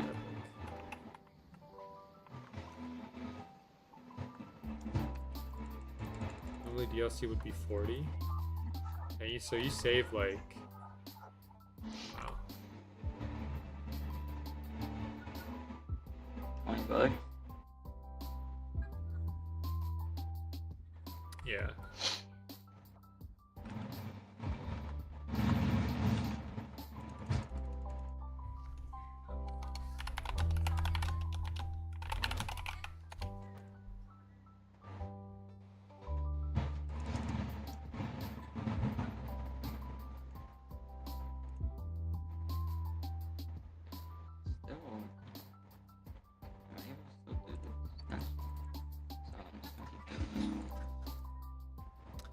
What's funny then, T-Man? Like for the Smash DLC, like the first Fighters Pass with all the DLC fighters, I bought them all separately.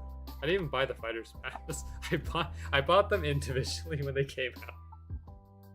Which I don't know why I did that. I bought the Fighters Pass for the second volume, the one with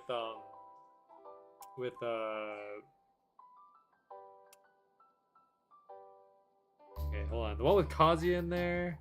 Who else was in there? Sephiroth was in there, right? Yeah. Pyro and Mytho were there. Yeah, so like I bought the second volume, like I bought the Fighter Pass with the second volume, but the first one I just didn't for some reason. So I went back through my Nintendo online or my Nintendo purchases, and I saw that I bought every individual character. It's funny. The thing is, like, Nintendo still gives me an option to buy the Fighters Pass Volume 1. But if I buy it, there's no reason to. I would just blow $24 for no reason. But I'm the type of person who would do that.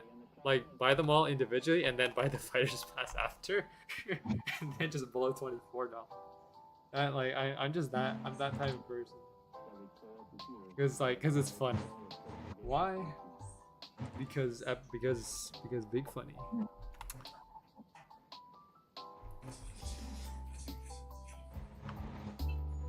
When Nintendo said, yeah, let's bring back GoldenEye with the expansion pack with both controls and the N64 itself.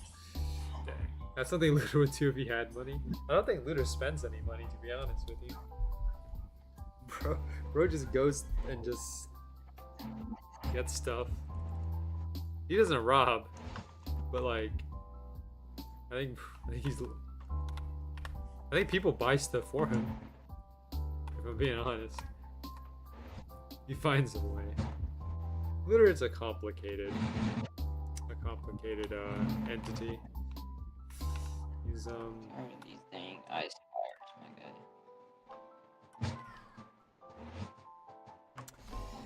guy. Let's see, I played GoldenEye on the N64 before. I don't remember the controls being this bad.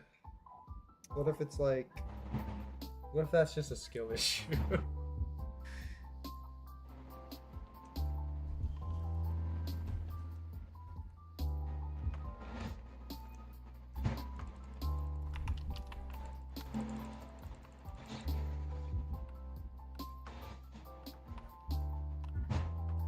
Man, do you think I should pull for Farina?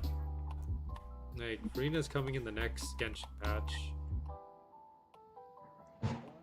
Yes, okay.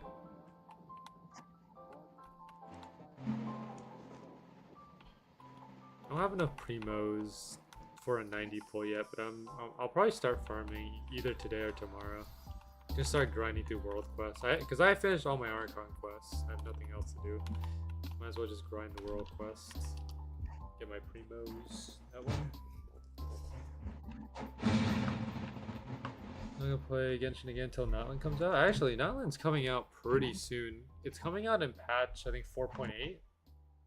We're about to hit 4.7 in June, so it's not that far away. Usually August.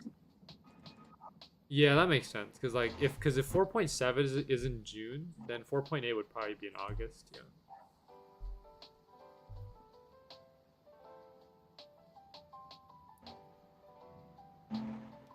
So wait, so what is Natlan? Like, or okay, well, the better question, like, what is it? What's the origin of Natlan? Like, because Mondstadt is like Germany, right? Liyue is China. Inazuma is Japan. Sumeru is like Middle East, I guess. And then Fontaine is France. Natlan. Okay. And then of course we got Snezhnaya in Russia. They have a lot of tribes and warrior culture. That makes sense. I'm interested in the Archon. I don't know.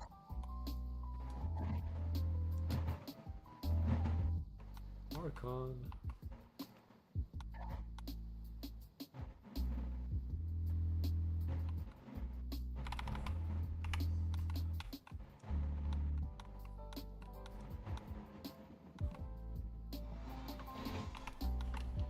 Ouch, man.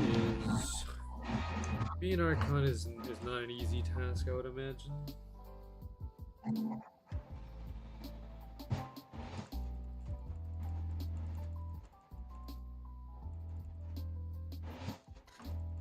Well, I think it was just forced into it, right? I don't know.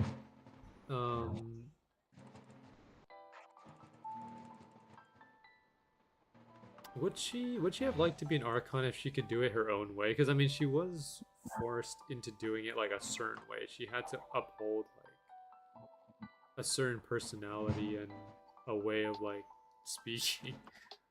The way she wanted to didn't work. Yeah. Maybe she would have been a lot happier if people accepted like that original way, you know? But you know, Genshin has to have plot. We gotta have emotional drive, you know? We gotta drive those emotions out.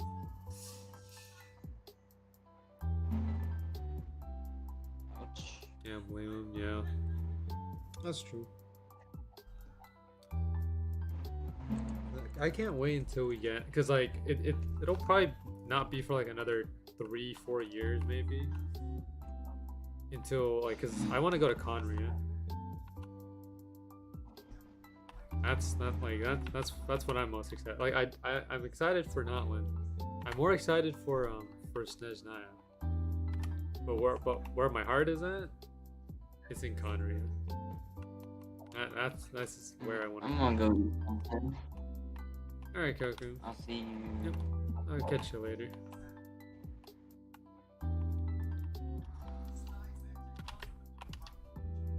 Alright. Well, we are 2 hours in. I have another 2 hours to go. I don't know.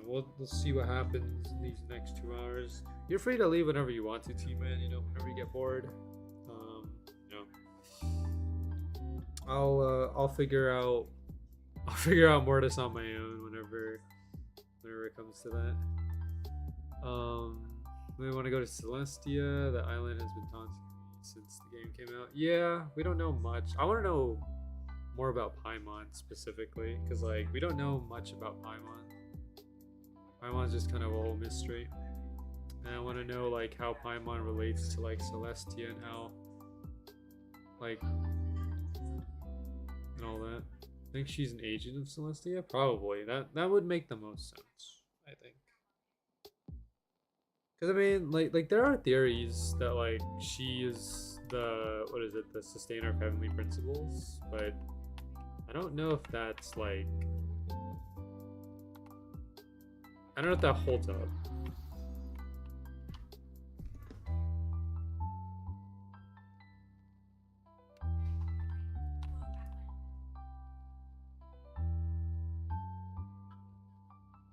It's hard to know though. I mean, I just don't want there to be like this common plot twist because you know like there's always these like plot twists where like oh you know your best companion turns against you, now you have to fight them, haha, big boss fight. I hope we don't have to fight Paimon because I mean that would seem kind of iffy because that trope has been used like many times where and we've seen it in many Genshin like story quests and like Archon quests, normal quests in general, where like someone we trust turns against us, and now we have to fight them.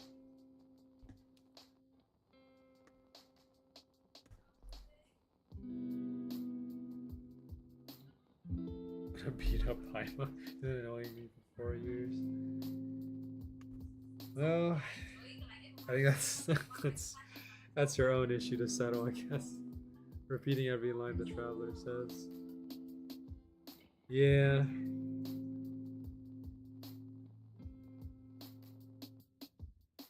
It's funny because like, well, I mean, like, obviously the voice actor can't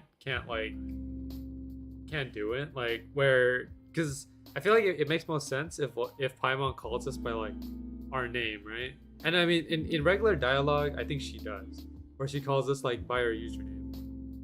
It'd be like, but it's always funny whenever Paimon calls us Traveler, because like, it's just funny. This is the Traveler, just not like, not by name. It's like being with your friend, and saying, "Yo, this is my buddy right here." like not saying their name. It's kind of funny. They call the main character in Star Rail the Trailblazer. No, everyone in Express is a Trailblazer. Dang, you know, the protagonist is the Trailblazer, the one and only. Yeah, the chosen one. I don't know. I forgot how far I got into Star Rail. Actually, I remember. Now that I think about it, I remember exactly where I stopped. I stopped right after beating the first time that you fight Bronya. Like in the ice place, the ice town. Yeah, Bellabog. Yo. Bronya actually beat me up. Like, I had a hard time beating Bronya. Dude, she wiped the floor with my team. And it's probably because I did not build them correctly. Like, I think if I were to play Star Rail again, I'd probably pay closer attention to how I build.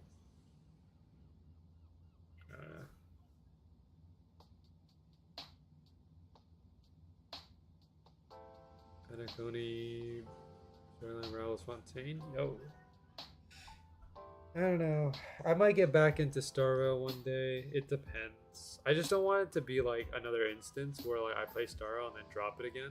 Because the thing is, like, I picked up Genshin again, but this time I didn't drop it because I played it differently this time. Because last time I was playing it, I just kind of spread my resources everywhere, ruined my whole gameplay. This time I'm more resource.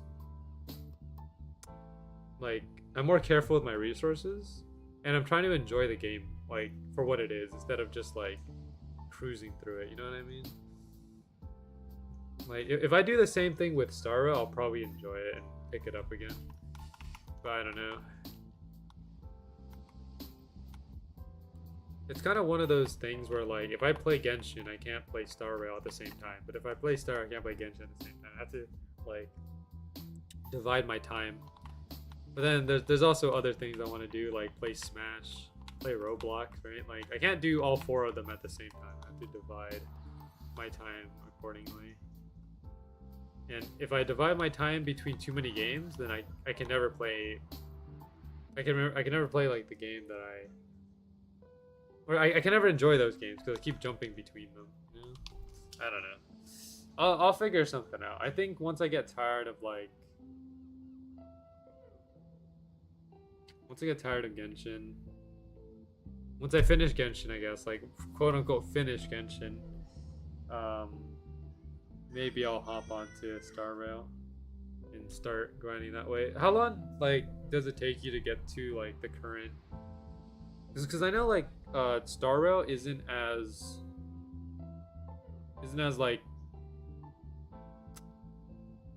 like far developed as Genshin. Because like Genshin's story is like massive, right? But like I think isn't Star Rail like shorter? Because like it came out later than Genshin, like the storyline. So you can rush through the main quests. It's only like 2 planets to go through. How long would it take to catch up? Because the thing is, right, like if I wait too long, I'm gonna go through another Genshin problem where like, because if I start over in Genshin, I have to go through Mondstadt, Liyue, Inazuma, Sumeru, and then Fontaine. It took me 4 months. 4 months to get to Fontaine. And that was me playing like pretty much every day. Playing Genshin every day. 4 months.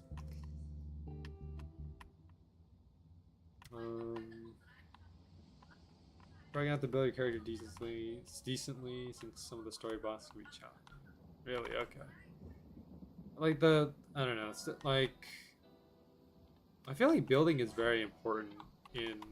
Well, it's important in both Genshin and Star Rail, but I feel like Star Rail specifically it's important because like it's a turn-based thing, and there's like that possibility where, like, because you can't dodge stuff, right? Like, I think in Genshin, if you're skilled enough, you can just like dodge, attack, but in Star Rail, it's like, well, it's turn-based.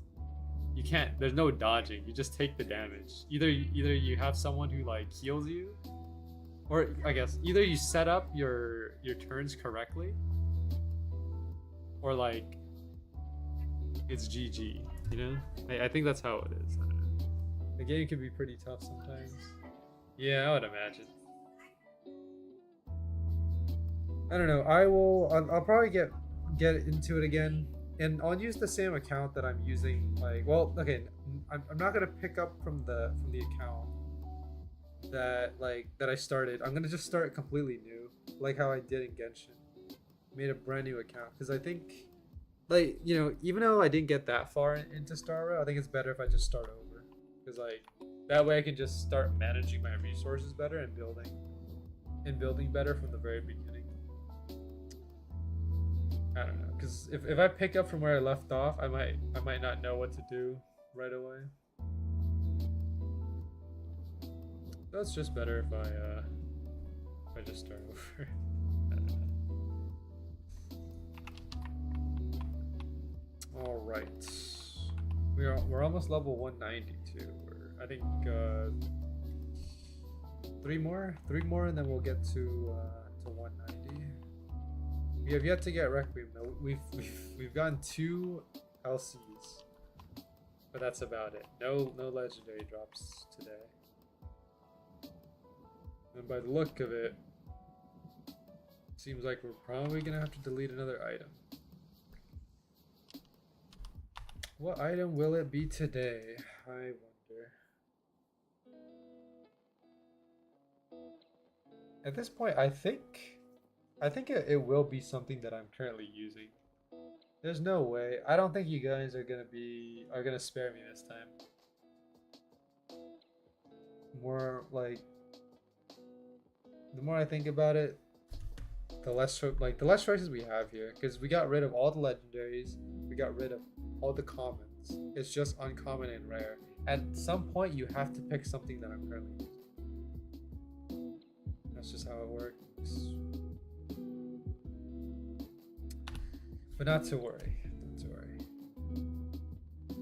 We still have 2.5 hours, or not 2.5, 1.5 hours left. And I mean, we can avoid this entire problem if I just get Requiem. That's it. Requiem is all I need. The funny thing is though, right? If I get Requiem, and then if once I hit the floor 10, somehow, somehow, that Requiem is gonna get deleted. And then all of this work getting Requiem would have been for nothing. Honestly. Because I get Requiem, right? And I move on to floor 10. Requiem is the only legendary that I have. Like, or that I'm not currently using, right? So I don't know. Like, something's gonna go wrong. And that Requiem's he's gonna pay the price. It's either the Requiem, the Shattered Thorn, or the Fire Seeker Shield. One of those three is gonna pay the price soon enough.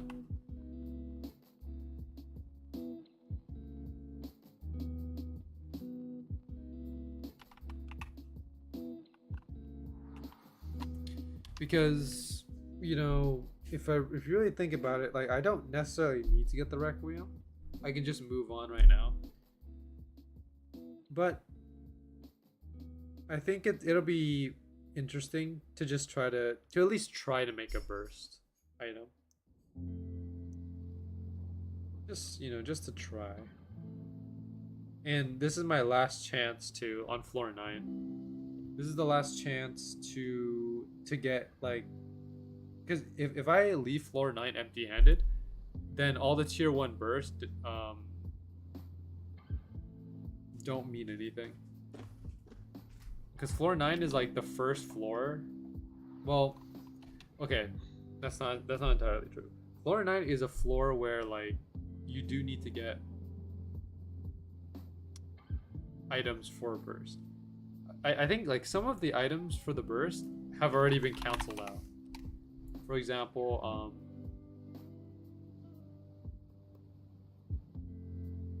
Void Colliders. I cannot get Void Colliders anymore because Azurite Longsword is on floor 7, which we don't have. I cannot get Brimlash anymore because and Dolosite Blade is on floor 7. Can't get that anymore. And I also can't get. I can get Meteor Depths, because Meteor Depths requires Cataclysm, but that means I have to go farm the Reaper.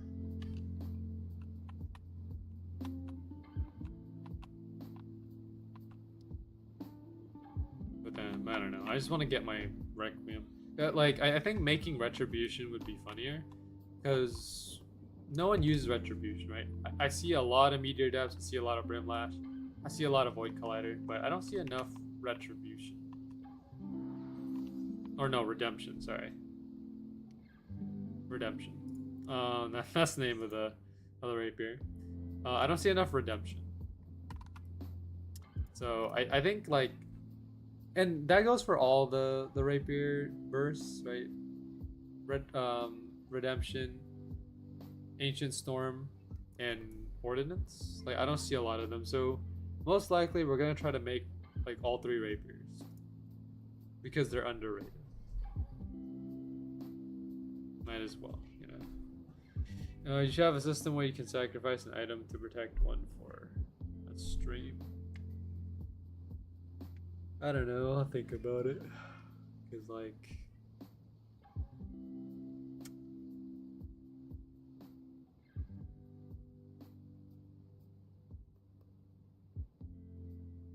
I don't know. But, like, at the same time, I want this journey to be, like, this journey to be pain. And yeah, like, right now it is pretty painful having to, like, wait for these drops. And also the fact that I have to delete items too. So far, we have not deleted anything, like, outrageous yet. And by outrageous, I mean, like, tributes. So we have yet to get our first tribute. the worst thing that I can probably ever delete is a Ryu from floor 8. Ryu or Stick. So Ryu and Stick both have a drop chance of 1 in 100,000, which is the lowest drop chance of anything in the game. 1 in 100,000. So imagine watching someone delete a 1 out of 100,000 item. Yo, I got another. I got a drop. Yo, I got Dragon Fang side. Awesome. It's not the one I needed though, but it's better. It's better than nothing, because the Dragon Fang scythe will serve as a safety. So now I can put legendary back into the options. Because the thing is, like, if right now one of the items in the inventory is leading in the votes, so if I didn't have Dragon Fang scythe, I have to put uncommon or rare. But because we have a Dragon Fang scythe, I can put legendary, and then that could be our safety for this stream. Then again, but you guys can also just vote rare and then just start deleting my items too. I mean, look, the deletion option is up to your guys' choice. I have no influence on that. So whatever you guys choose is up to you. I can try to convince you on what to delete, but I don't make the final decision. So yeah. But Dragon Fang scythe, I can't use it because like it only does 1,000 damage, and I'm doing 1,500. But I'll upgrade Dragon Fang scythe. If we get Requiem, I'll upgrade Dragon Fang scythe, and then we'll move on to floor 10. Just, you know, just to do some more damage.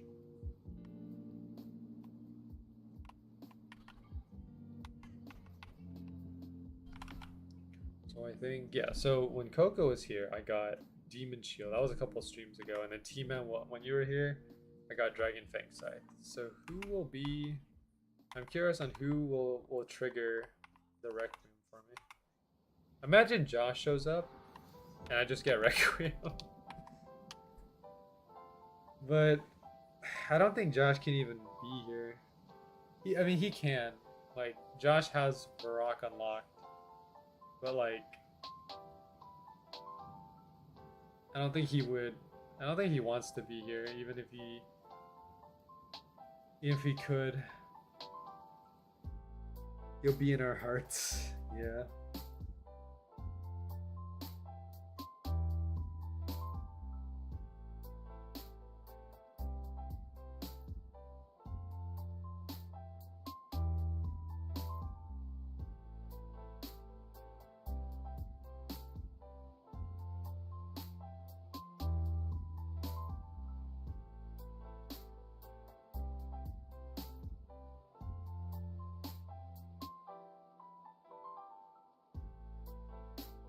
Think of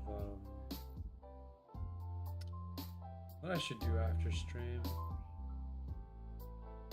Well, I haven't done my Genshin dailies yet, so I'll probably do that. Maybe start a world quest or something. I still need to build my Bennett. Like, and building like I don't even need to get like the books and stuff from like the domains. For me to build better right now, all I need is those treasure hunter insignias, and I can do them by going to the adventurers book and then just like farming the treasure hunters.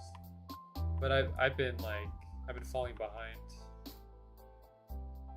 and it barely needs any resources. Yeah, that's the thing. Like, I've just been lazy to try to farm his materials. It's not hard at all, but I just haven't been motivated enough. I'm almost like most of my characters are almost completely built. My Xiangling is 999 talents. I'm not gonna crown her, but we'll just leave her at 999. All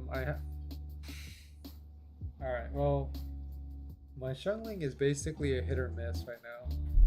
Because yes, she does have like Emblem of Sever Fates, which is the artifacts that you normally run on her. I have all like 5-star artifacts for Emblem of Sever Fates. I have level 9 talents.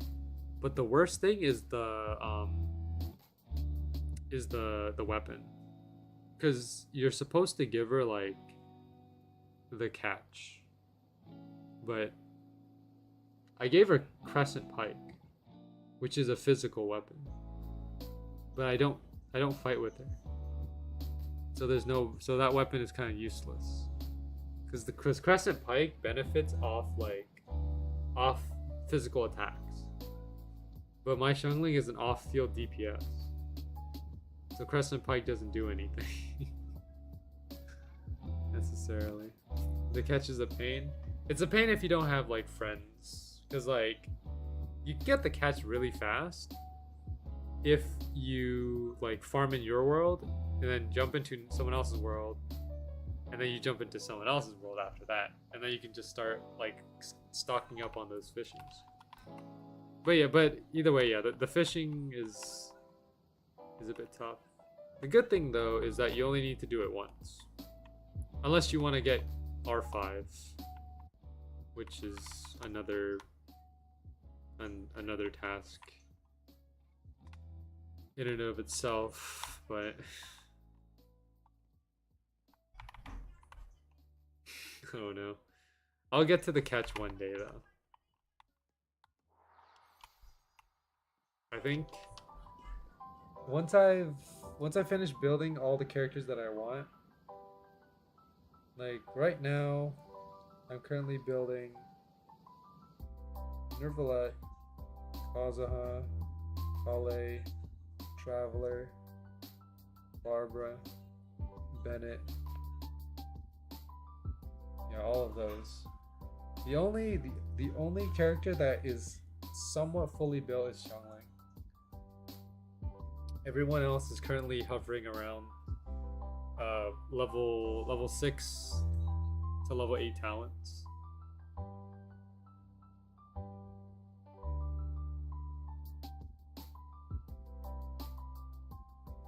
And the weapon situation is not great either, because I gave Bennett Sapwood, which is like pretty good, but my Traveler has Prototype. I think it's Prototype Randbor or something, which is like Rancor. Yeah, I think it's Prototype like it's like that yellow sword. Let me search it up. Prototype Rancor. Yep, it's Prototype Rancor. It is R3.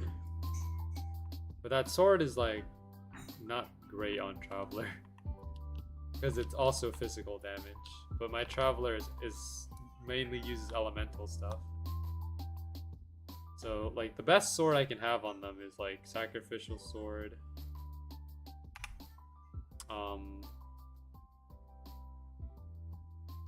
Freedom Sworn, maybe. Yo, T-Man. Yo, it's not Requiem, but dude, Hell Reaver and Chaos Plate Mail. Double drop.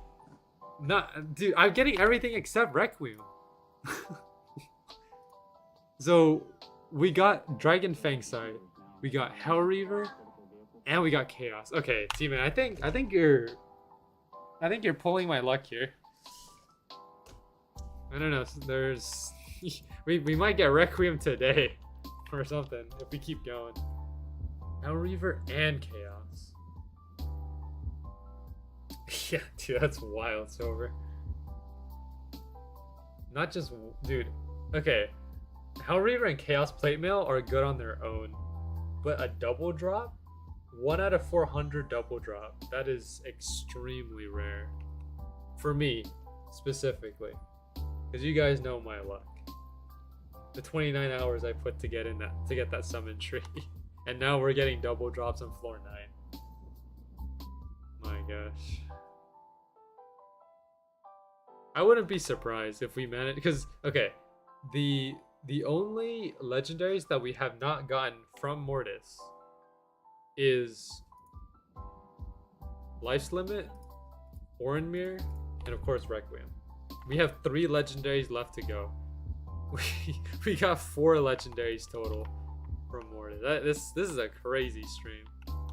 That was a 0.0625% chance. Dang. That's like tribute level drop rate.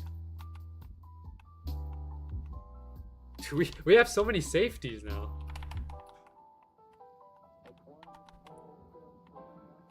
One of those is gonna get deleted. But I do need the chaos though.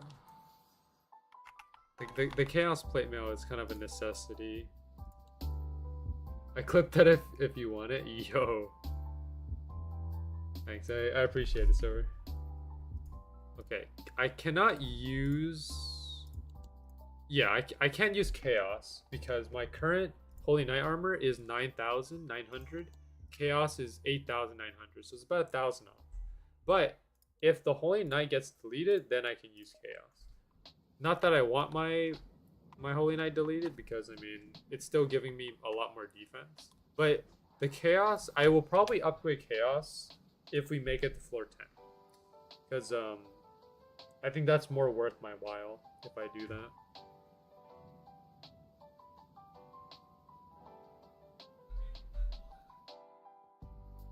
Because like weapons, I mean weapons will always change, but armor doesn't change that often. You can stick with the same armor for a long time. Like for example, I came to floor 9 and this is the only armor that I got, and I've been using it for like this whole time. Same thing for floor 8. I got a Petal Knight cloak, upgraded it to max, had to delete it, or well not max, 13 plus 13. But I had to delete that Petal Knight cloak, then use a Phantom cloak, and I stuck with that Phantom cloak for the for pretty much the entirety of floor 8, or almost the entirety. That Phantom cloak like kept me going for so long. All right, you know what? Okay, I'm starting. There we go. I'm starting to believe now. Like the previous streams, we weren't getting anything. This stream, we got 3 legendaries. That's unusual. But I'm gonna hold on. I'm gonna hold up to this feeling here. Now we might get Requiem.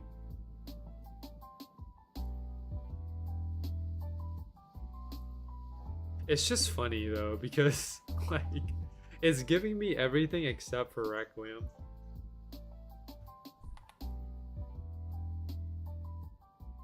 Okay, like if we get Requiem next, that would be great. But like if it gives me Life's Limit and then Orenmere and then Requiem as the last drop, that's a bit sus. Dude, I think if it gives me Requiem as the very last drop, then I feel like that's kind of scripted.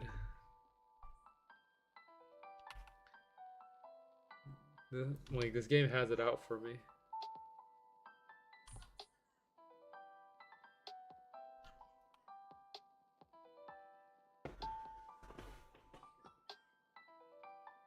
It's okay. We're gonna make it out.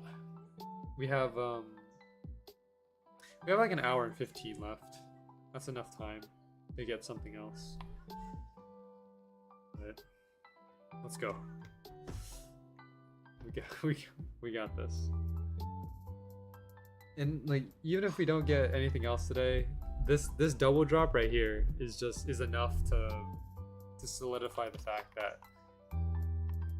that we will make it out of here. Not all hope is lost.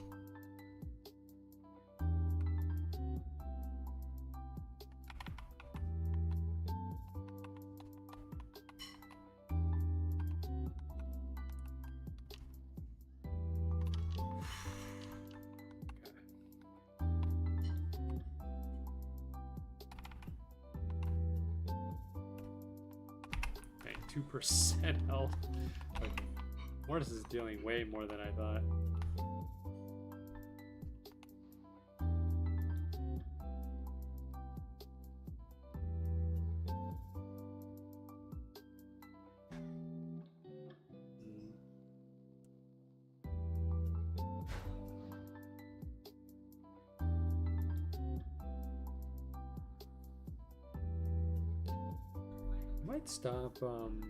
Might stop playing Swordburst on my main for a bit because I got what I need. Do the gold chests give anything? They give the tributes. Tributes are a 1 in 12,500. The gold chests are the most likely to give the tributes. So yeah, because the Reaper has a 20,000 chance. But yeah.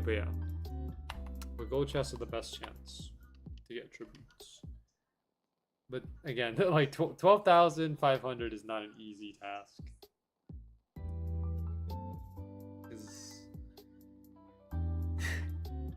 I don't know. It's just absurd.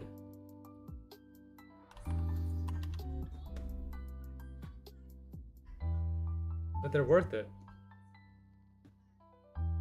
Like those tributes do a ton of damage. At level 200, they deal 8,750 max. So a little bit more than toxicity, because toxicity is dealing like 7,000. So you're getting like a 1,400 damage boost from a tribute.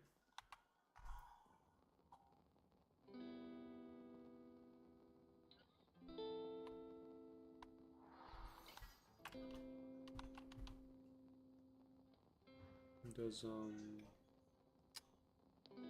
Nexus do the same thing? Yeah, Nexus does the same damage as so both of the tributes do the same damage.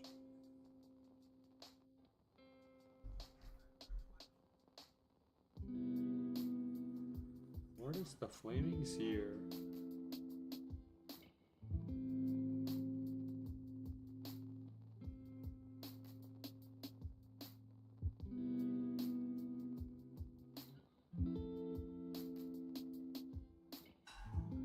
Solo leveling with extra stats. Yo.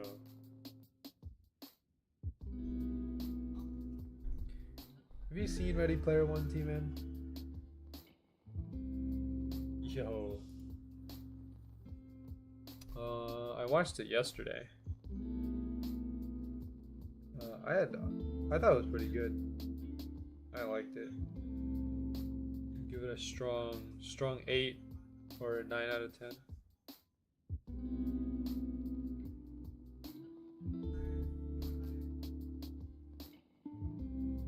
Because watching Ready Player One after having done the event on Roblox, it now makes sense. Everything now makes sense.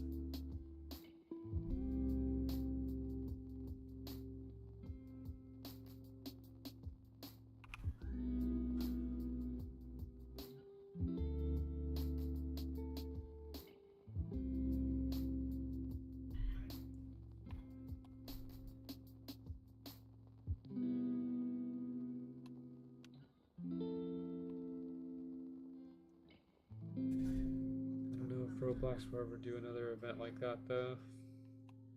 I mean they've done it. It's been done 4 times now. Because they did it twice with RB battles, and they did it twice with Ready Player 1 and Ready Player 2. But I mean those are my favorite types of events. The ones where they give you a clue and you have to figure it out. Like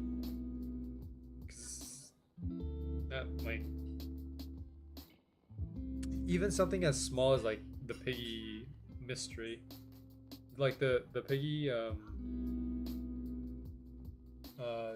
true ending, that was a wild one. What do you think about the new Misfits season? I haven't.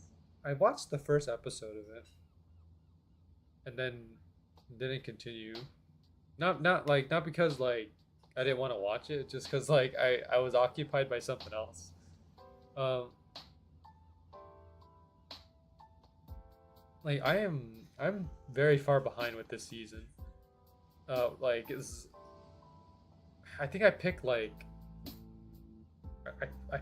3 or 4 series to watch this season, and then I just stopped. I just stopped for some reason, and I started watching other stuff.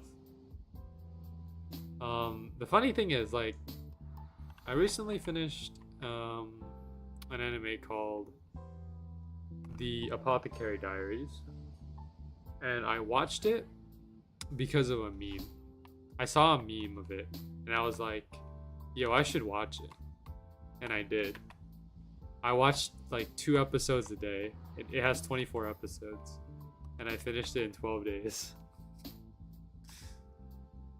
And it all started because of a meme. So I came for the meme, but I stayed for the story.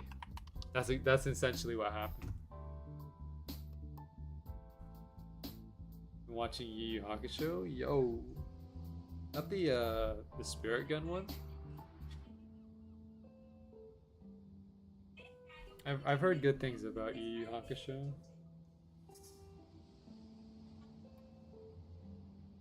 Spirit gun. Pew pew.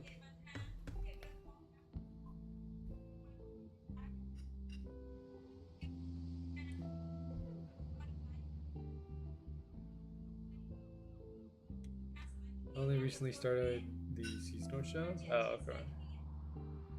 A few days ago. I think like I don't know. For some reason, I like watching the older series because like maybe it's because I don't have to wait for the next episode. Like I finish an episode, I just pull up the next one, and I finish that one, I pull up the next episode.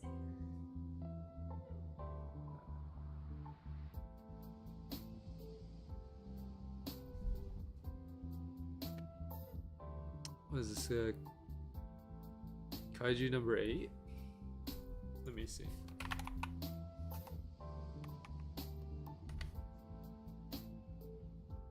Kaiju number 8. I've heard of it before. Just don't know what what's about.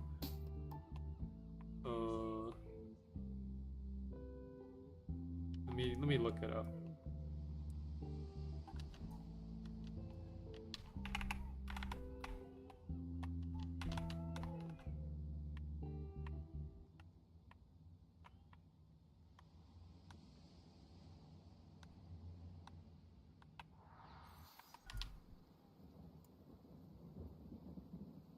Oh, is it like a shonen?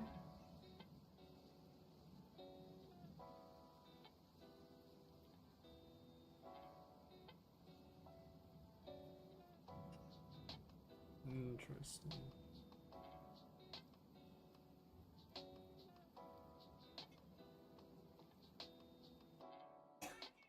Okay. I'll have a look at it.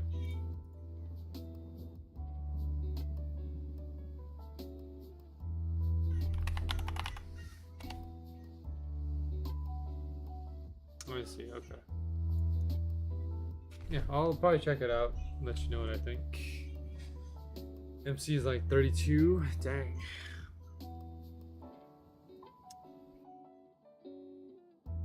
Oh yeah, I do like that take. I think a lot of, I don't know, I feel like I'm starting to get old of like the current like thing where every protagonist is like a high schooler that gets magical powers.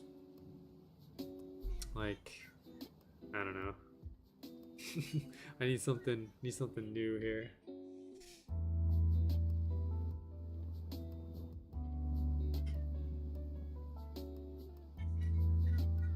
He gets magical powers, but not the normal type of magical powers.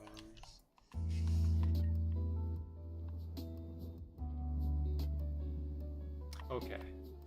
I'll probably have to watch for myself to see what you mean.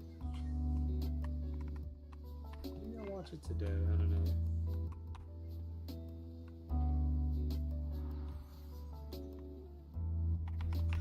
Oh boy. Big damage.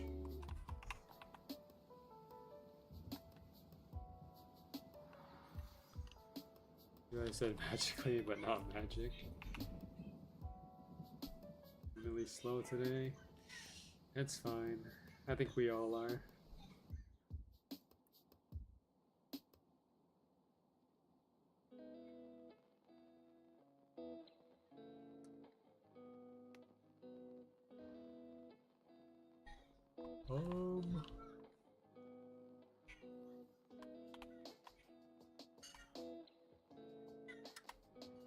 You know what I do want to play though? I talked to Josh about this, but like, I want to play a game that's like, so the essence thing. Okay, here's what I'm thinking. I want to play a game that's like a detective game. It's kind of like Phasmophobia, but like not horror, right? Like Phasmophobia, but like you go into a house or something, and there's like some kind of crime, right? Maybe like something stolen, some person got murdered, right? And you and a group of people have to go in and investigate like what happened in there. It's like Phasmophobia, but instead of hunting ghosts, you're gathering evidence and then you make a conclusion in the end, and then you see if you're right, something like that. I know a game like that, but I don't know if it has murder or I don't know if it has multiplayer. My bad. I don't know if it has Shadows of Doubt. Shadows of Doubt.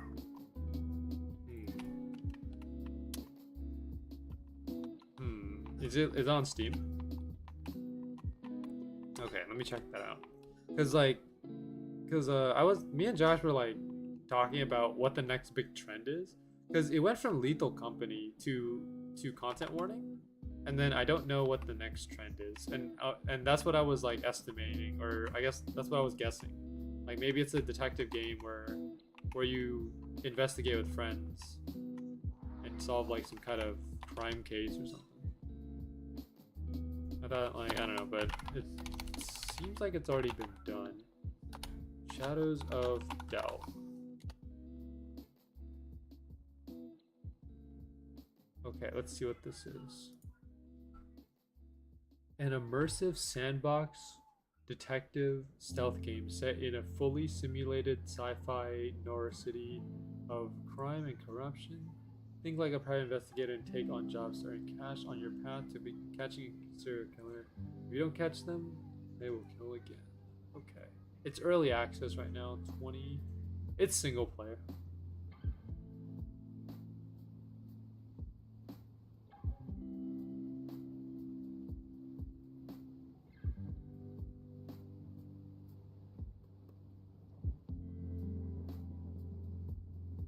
Might have a mod for multiplayer? Okay. Let me see. Let me check. Shadows of Doubts. Multiplayer.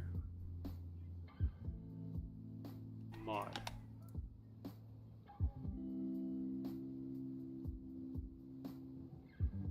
I think so. I think there is a mod for it. But yeah, like, yeah, I think the tech game that I would want is probably something like that, but it already has multiplayer in it instead of having to mod it. And I don't know if a game like that exists. It probably does. I just have to look around for it.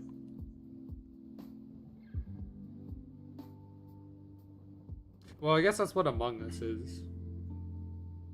But like, but Among Us is a completely different type of detective thing. Multiplayer detective on Steam. Shadows of Doubt.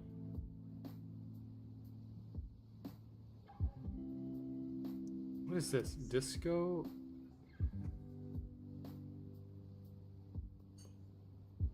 Wait, what is this? Disco Elysium? Is that how you say it? Let me see what this is.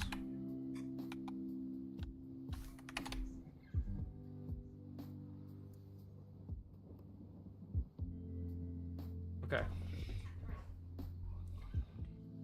You're a detective with a unique skill system at your disposal in a whole city to carve your path across. Interrogate unforgettable characters, crack murders, or take bribes.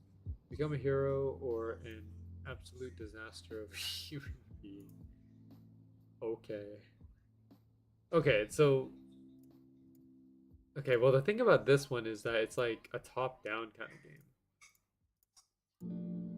It's not necessarily like first person. I'm talking about first person. But sure. Let me keep looking here.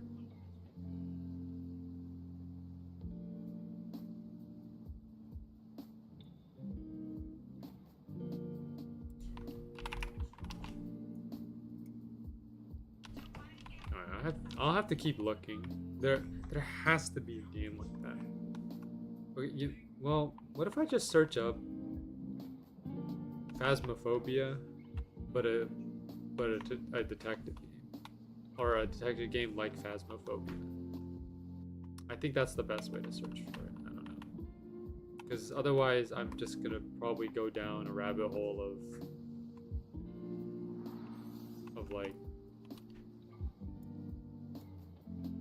finding nothing. Phasmophobia by a detective game.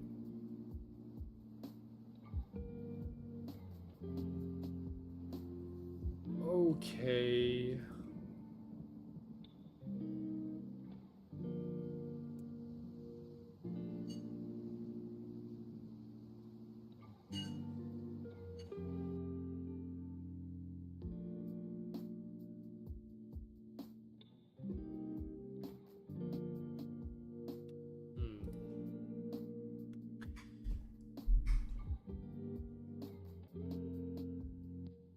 Escape Simulator?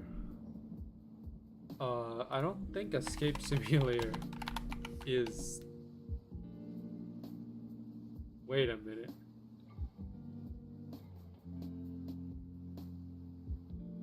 Ooh, okay, so Escape Simulator is not a detective game necessarily. It's like Escape Room.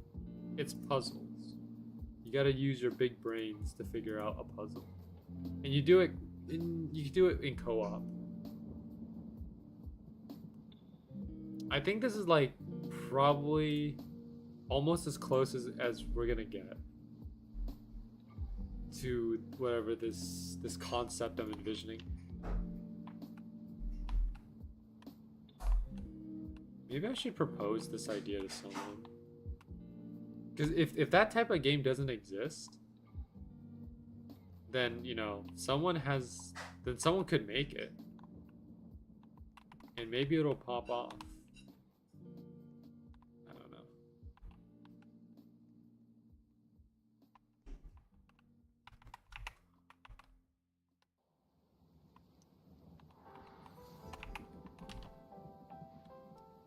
Hey, but Escape Simulator is kind of expensive right now. It's $20.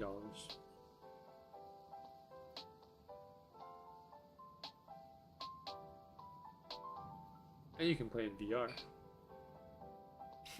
Not that I have a VR headset, because I don't know, but still. So Escape Simulator is one of them.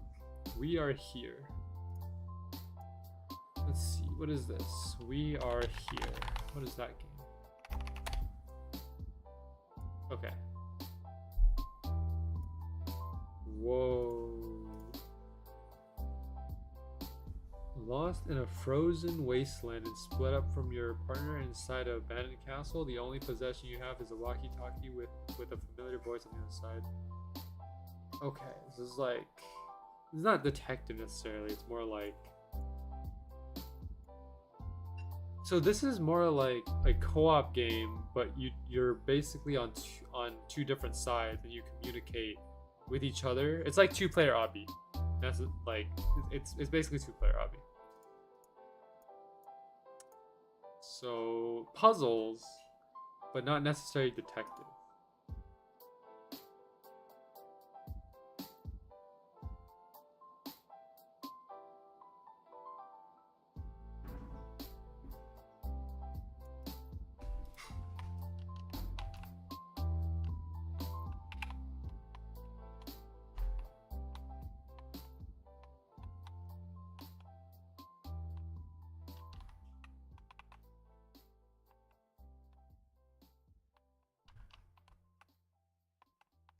It might not exist.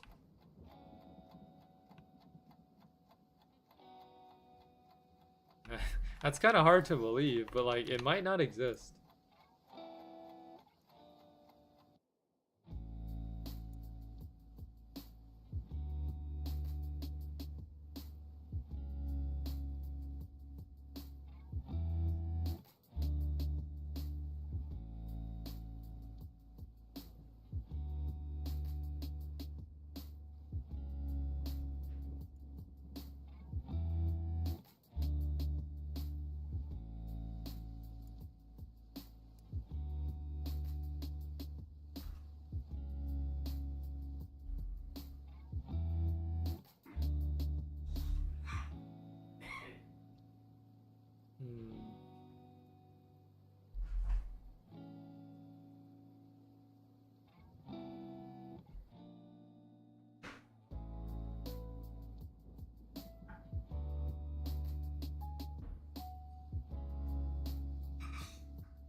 Yeah, you know, okay, maybe I'm looking too far into it. I don't think it exists.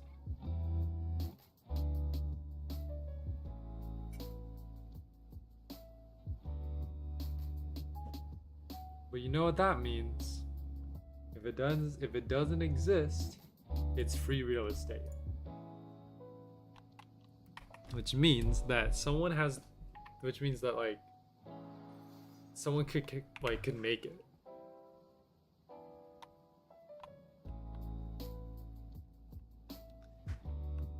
But making, I don't know. Making that type of game is gonna be hard. Because you have to like generate stuff. You have to know how generation works. Because the thing how Phasmophobia works, like it just randomly generates stuff at least I think that's how it works. It just does stuff randomly. I don't know.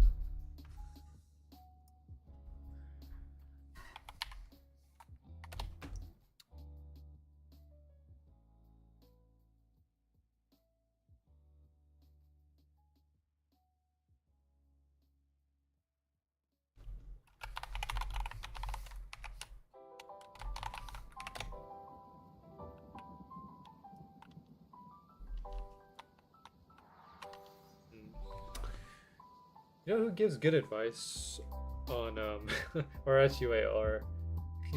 Like, you know where I get most of my sources from? I get them from Reddit.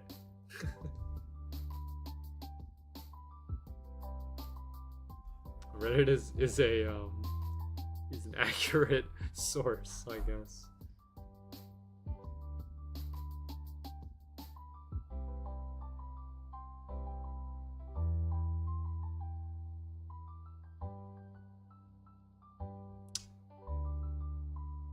Abra Din. What is that? I cite Twitter as my sources in my essays. Dang. Abra Din. The Return of Abra Din. Oh.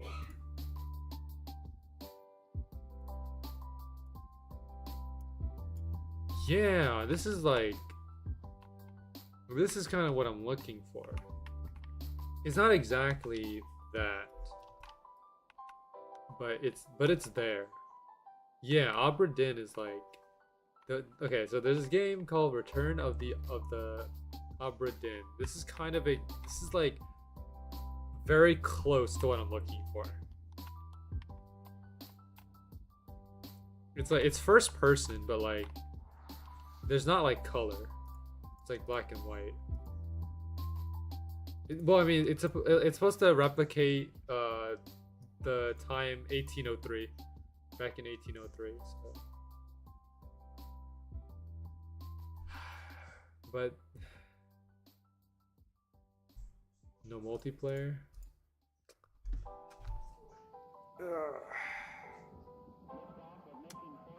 Okay. All right. All right.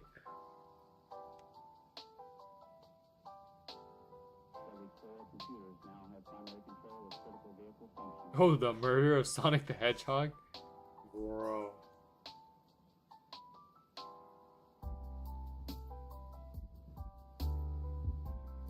Ooh, what is this? No, it's single player. It's a Sherlock Holmes game.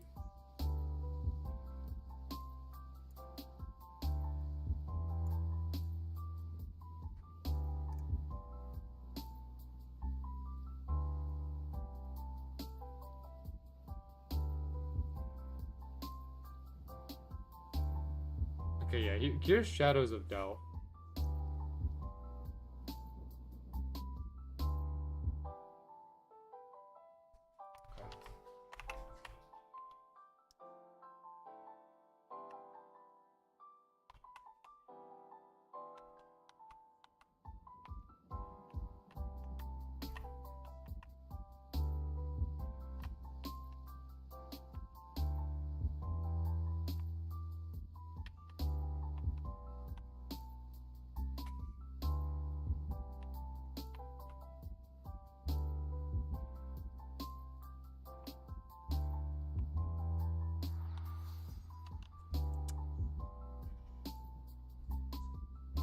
I mean, what's the most unhinged thing that you've seen recently?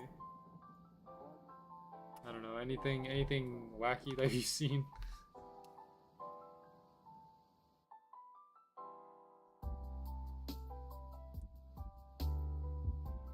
Not that I can remember.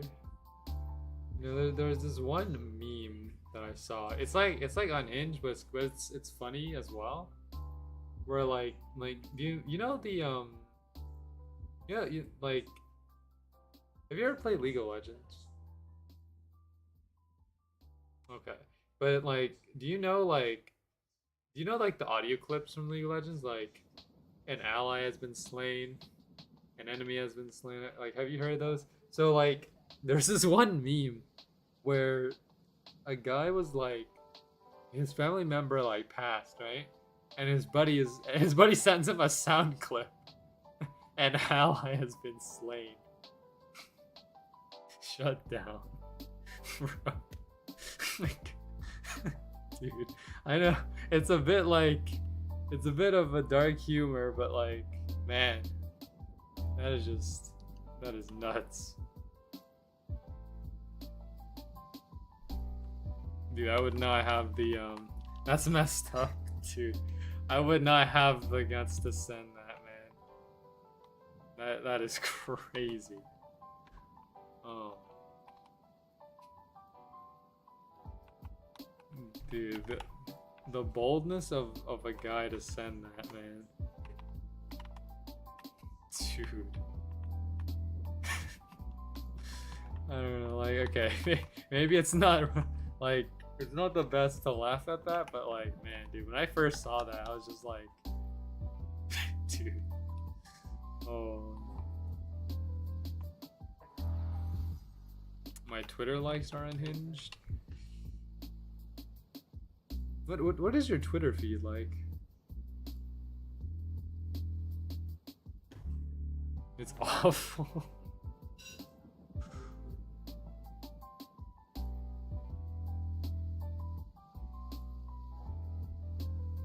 It's half can dong videos and half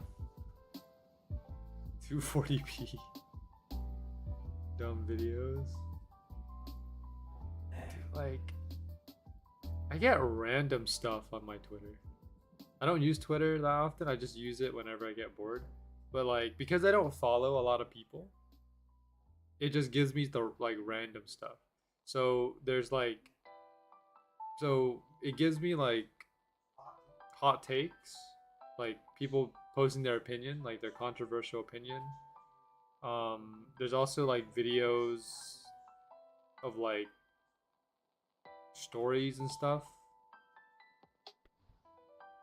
like myths and like urban legends and stuff. I also get,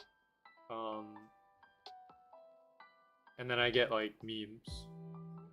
I don't know. Let me see this. What is this?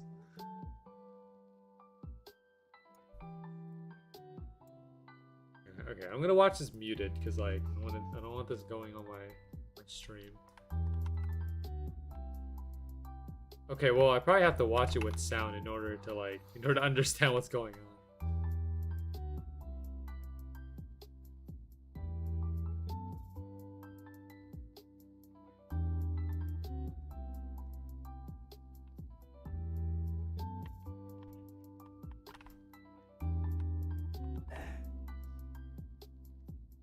Okay, give me a second. Fine. Okay, I'll play this with sound. Let me keep the sound pretty low.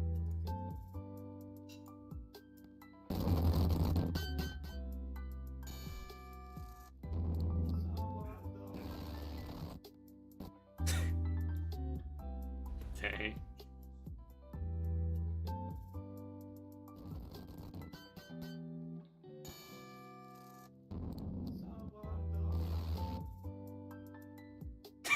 Okay, I kind of get it. So warm though. Dang, we have a tied vote for a Holy Knight armor and one of the items in inventory. Anyone want to break the vote?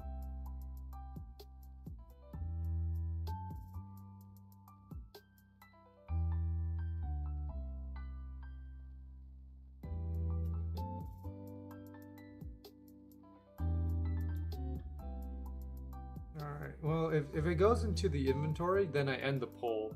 And then we set up another poll where we decide what to get rid of. Because, like, it's better if I set up the poll for the inventory earlier, because that way, like, people have more time to vote. Because if I set it up in, like, the last 10 minutes, no one really votes. And it gets kind of iffy. So we'll watch to see. Like, so if Holy Knight armor takes the lead, we'll keep the poll as it is. But if inventory takes the lead, then I'll end that poll and then make the inventory poll. But I'll keep an eye on what gets voted on here. The Holy Knight armor deletion is not as bad anymore because I'm gonna have the Chaos plate mount, which is only 1,000 off. So, because like the Holy Knight armor before the Chaos was really bad, because I would have to degrade from a 9,900 all the way down to a 6,500, which is really bad. But now I can degrade down to like an 8,900, so it's not that bad of a degrade.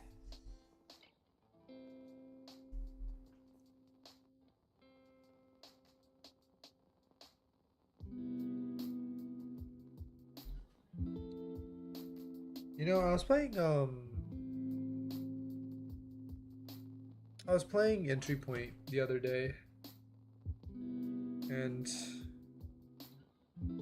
I wanted to try and play Iron Man, like the Iron Man thing. So I played the black site, the first map.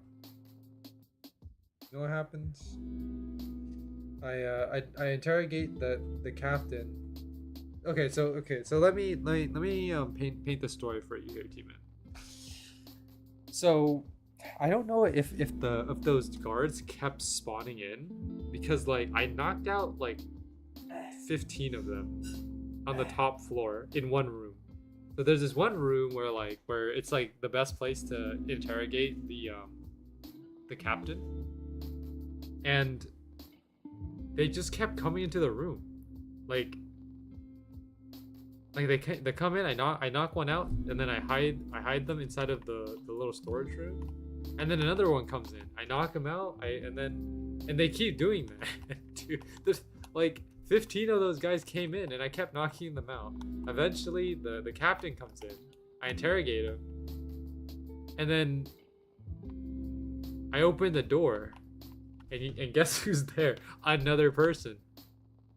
And by that point, I already answered 2 radios. So I have no more radio answers. So I tried to run out. But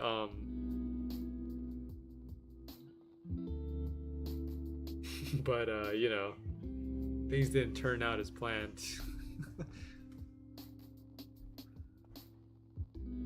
Like one day where like I want to get the legend badge, the legend Iron Man badge in entry point one day. It's one of the only legend badges I don't have. I don't have, so there's 2 legend badges that I don't have. I don't have the legend badge for Iron Man and one for a map called, what is it called? Let me check the thing here. It is a map called The Score. And the reason why I don't have a legend badge for that is because it's a loud map. It's a pure loud map. There's no stealth in it. And the mission is to basically open up a van. Yeah, it's one of the DLC ones. So the mission is to open up a van, right? And the van is not like it's sealed up. You have to basically like kind of drill it, and you're drilling this van open while people are shooting at you, while those enemies are shooting at you. So you're taking damage while you're drilling this van. Okay, after you get the van open, there are 2 bags of gold, and you have to take this gold to an elevator that's across the map. So not only do you have to drill the van while they're shooting at you, you have to take the gold, and you can only take 1 bag at a time. You have to drag that bag to an elevator across the map while they're still shooting you. And then you go back to grab the other bag, and then bring that to the elevator while they're shooting you. And then not only that, but you have to then you take the elevator up, and you have to drag those 2 bags like up the stairs to the roof while they're shooting you. And there's snipers. The snipers do like, if you, depending on what armor you wear, the snipers can deal like up to 30% of your health. So 3 shots from a sniper and you're dead. This is why I could not get the legend badge, because like I can bring a full kit of like medkits, or like a full bag of medkits, and that still wouldn't be enough. And the thing is, if you do it in multiplayer, it adds 2 bags for every person you bring. So solo, it's 2 gold bags. If you do 2 people, it's 4 bags. 3 people, it's 6, and 4 people, full party, it's 8 bags. So I don't know. It's really bad, dude. I tried so hard to beat that map, but it is just not possible to do it. I tried really hard. But like the thing is too, you have to consider the fact that like you can't wear the best armor, because if you wear the best armor, you're very slow. And the thing is, in Legend, even if you're wearing the best armor, they'll just like rip through that armor with their shots. So I don't know. That's like, because I remember playing it, and I got 1 shot by a sniper, and that was the last straw. I just quit after that one, because I dropped 1 bag off, and the thing is, I can't see where the snipers are. And if I kill the snipers, they just spawn more. They just spawn more snipers. So like if you're running out in the open and a sniper just happens to like spot you, like there's like a 50-50 chance that you get one shot in the head and you just die. And there's your run. It is ridiculous. Now, something that I did, like something that you can do is bring a C4. If you want to open up the truck immediately, you bring a C4. The bad thing about a C4 is that, you know, C4 has like incredible range, right? If you stand next to the C4, you're pretty much dead. So I have to plant the C4 while they're shooting at me, run away, blow it up, hoping that I don't take damage, and then grab the bag.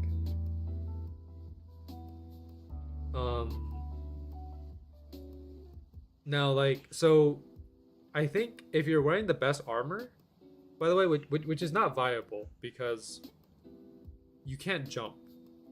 I think if you're wearing the best armor, they take away your ability to jump. And part of the map, well, if you want to go the fastest route, part of the map involves breaking a window and going into this like this kind of underground part, and then you climb back out through a window on the other side.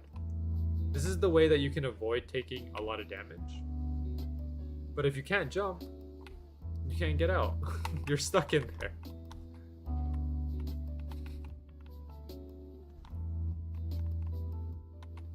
I don't know. So like, yeah, like any stealth map, I'll eventually figure out how to beat it on legend mode, because stealth is just a matter of practice, right? But loud is a different story. Like yes, you can practice loud, but that map is devastating. I don't know how else to put it. That map is just like loud is more skill and luck. I think, to be honest though, I think we can actually beat it in I don't know, like I feel like we can actually beat it in co-op, because if you think about it, while someone drills, right, the other person can just like fend off the shooters, right? Because if you're on solo, you can't fend off and drill at the same time. But the only downside to having more people is just the amount of bags that you have to like take, because it is 4 bags. I don't know. When's the last time you played Entry Point, man? We're not gonna play it like anytime soon, but like I don't know. It's just an idea, just to get this legend badge, because why not? You know, it's been ages.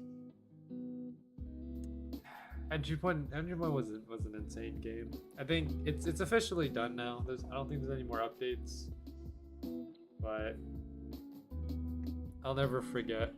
Are they making another one? There is a game that's made by I think I forgot how to pronounce their name. Shiseido, I think that's how you say his name. But yeah, there's a new game out. I forgot the name of it. I'll search it up after this. Operators, yep, Operators. That's the game. I haven't played it myself, but have you played it? Okay, I was gonna ask you like how it was.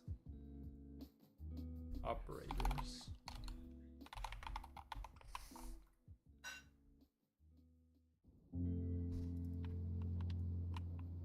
I saw one of the Entry Point YouTubers. Yo, dude, I have not seen the Entry Point YouTubers in so long. I still remember them. I think it was RBX DUI, or yeah, RBX DUI. There was White GX. There was Ice Zaza. You know, it was mainly those three. I remember. It was white GX. Okay.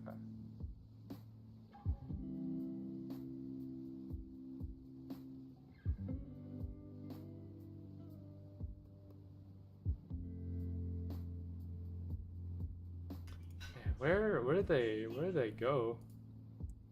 Let me check. What are they posting about now? Let me check RBX. His viewers refuse to let him move on from entry point. I mean,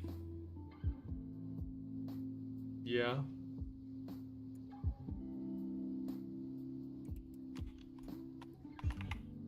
So RBX is posting about operators now. Yeah. So let me check white GX and Ice Zaza. You guys have such bizarre usernames.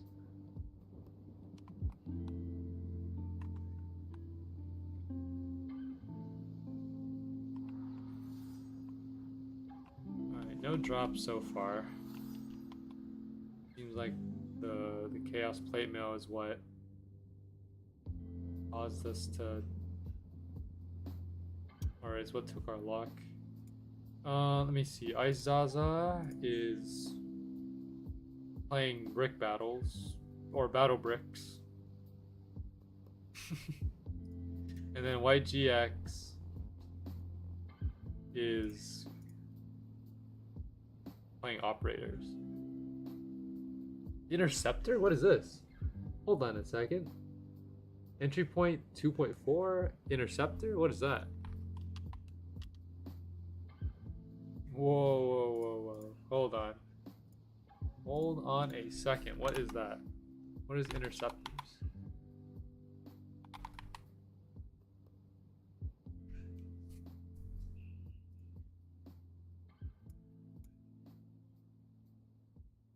Interceptor. I spelled it wrong.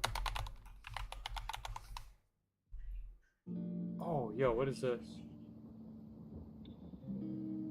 Well, it's not made by the same people. But it looks like a very similar game to Entry Point. Like it has that Entry Point aesthetic.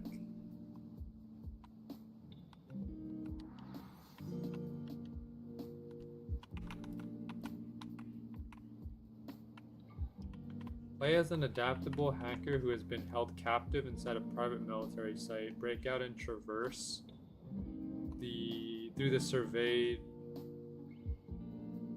halls using your main ability, hacking. Intercept every device to your advantage and hijack their security systems. But most importantly, keep yourself out of sight. You're not a tough mercenary after all. Interceptor is a traditional stealth sci-fi adventure puzzle game with hacking elements added to the game. In this current development stage, a demo, the first chapter of the main campaign has been released with future months added chapters and extra levels. As the game is a linear puzzle game, it's best experienced without spoilers. Yeah, that sounds about right. Oh, that's interesting. Yeah, so Shiseido is the one who made operators, but the one who made interceptor is someone different. Okay, maybe I'll try these out. What is this? Oh, is it out already? No, it's not out yet. Okay, the Roblox Classic event is coming. It's coming in 2 days. I was about to say, like,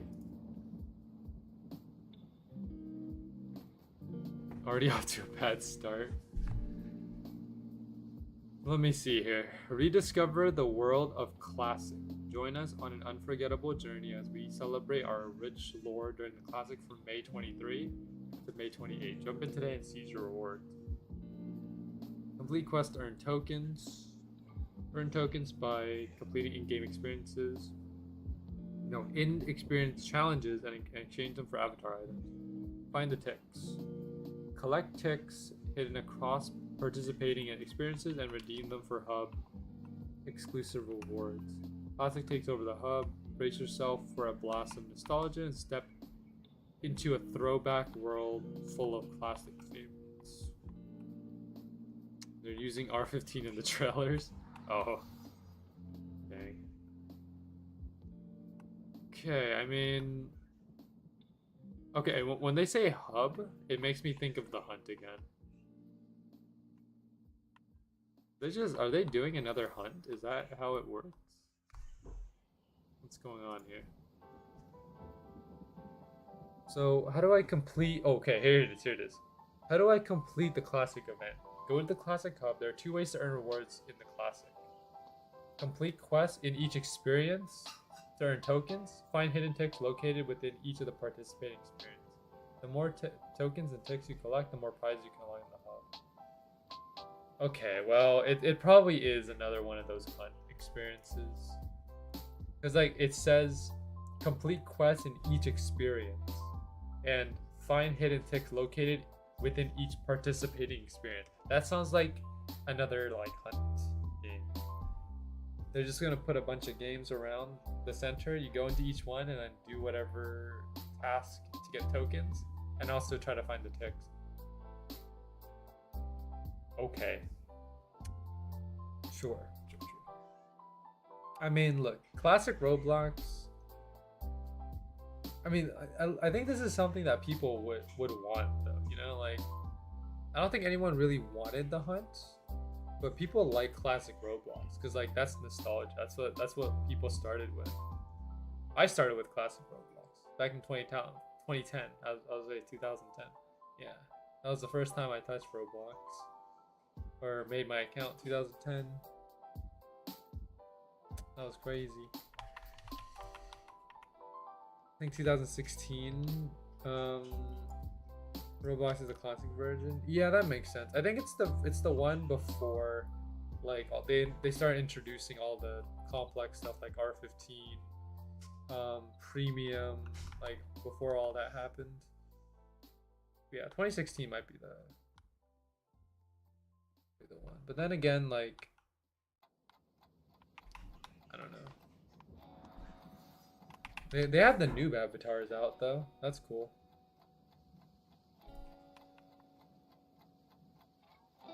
Cause like those noob avatars are. I mean, like, Roblox noob is a classic outfit.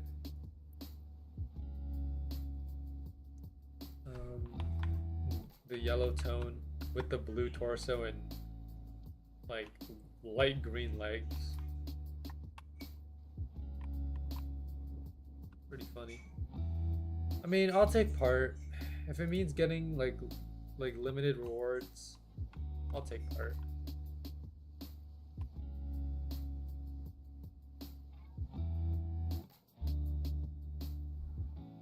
I might as well just see what it's about. I mean, Roblox rarely does events nowadays anyways. I mean, I completed the hunt twice because I did it on my main and looter. So I'm probably gonna end up doing Roblox Classic twice as well. But like, this one's not as long because like the hunt was 2 weeks. This thing is the classic lasts from 23 to 28, so that's like 5-6 days. So it's basically like 1 week. I mean, we'll see how long it takes to like complete all of the stuff. You're gonna play Withering Waves, or not Withering? Is it Withering? Withering Waves? I don't know. I've seen it. Like, I think it looks pretty cool. I like the character design and the gameplay and everything. I might play it actually, but haven't completely decided yet. They had 2B to oh. Oops. I read that wrong. So Dungeon Quest has 2B and like a party popper emo, right? I thought they added like a 2B skin to It's a dungeon quest. They're just celebrating 2 billion visits. Dude, I got so confused because I was like, how did dungeon quests like get licensed from near Automata? Dude.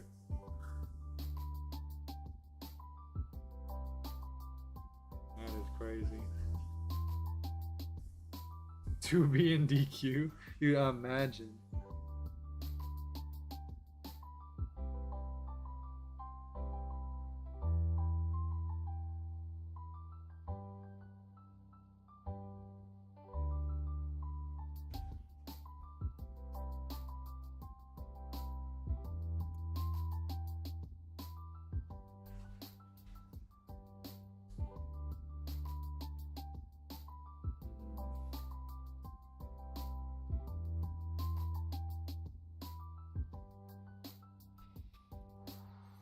One of these days I'm gonna be, well, actually, well, not one of these days. I mean, after I finish this Swordburst 2 series, I'm probably gonna try something else.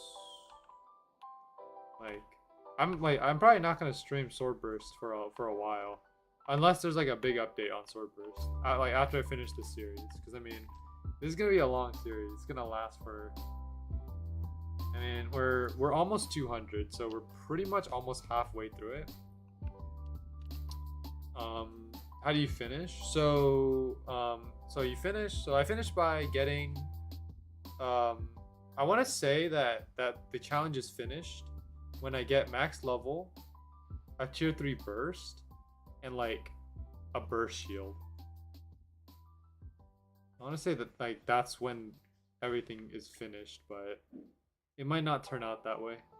Like max level is a guarantee because you can't delete levels. But like the items might be a problem because if I delete items, right, like that lessens my chance at being able to get or being able to make burst items. Especially tier 3 burst, because tier 3 burst is quite challenging. What if you get soft locked? I mean, if I get soft locked, that's the end of the challenge. GG. Like, we're trying to avoid getting soft locked, but if I do, then then that's it. I mean, it's supposed to be a challenge, so like that's pretty much the end of the challenge. Because the thing is, if I start rule breaking, it'll just start chaining, right? So for example, if I get soft locked and I go to welcome to the stream, Nick. If I go to like a shop floor to buy an item, it's a rule break, right? But then like the thing is, they can just delete the item that I just bought. And so I'm back to square one. And then if I buy another item, they can just delete the item as well. So I'm back to square one. So it's just like repeated chain deletes. And then because of those chain deletes, I get nowhere. So at that point, if I get soft locked, there's really no point in continuing, because otherwise it's gonna start chaining, and then it gets kind of repetitive from there. How many kills are you on? We're currently on 424. By the way, Nick, you missed it a bit ago, but we ended up getting Dragon Fang side, and then we got a double drop for Hell Reaver and Chaos Plate Mail. Silver actually has a clip of when I got the double drop. So we got 3 drops today. But unfortunately, none of those drops are the Requiem. We pretty much got everything that we didn't need. I mean, I did need the Chaos Plate Mail. That's something that I did need. But I wanted the Requiem. Dude, like, because the fact of the matter is, the game might just give me a life limit and an Oran Mirror before my Requiem. It might just give me Requiem last. And that's awful. That would be awful.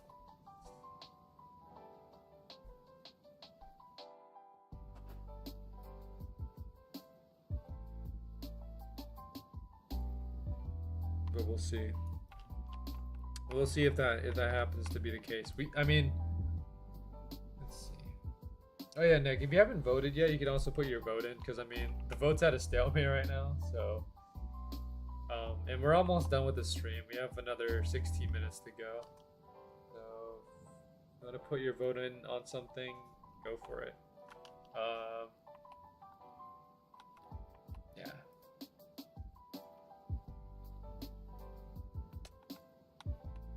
I voted Holy Armor? Okay.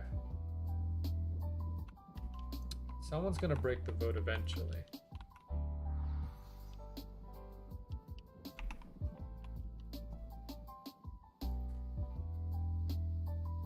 I'm wondering, like, what I should play after the series is over, because I don't want to play any more, like...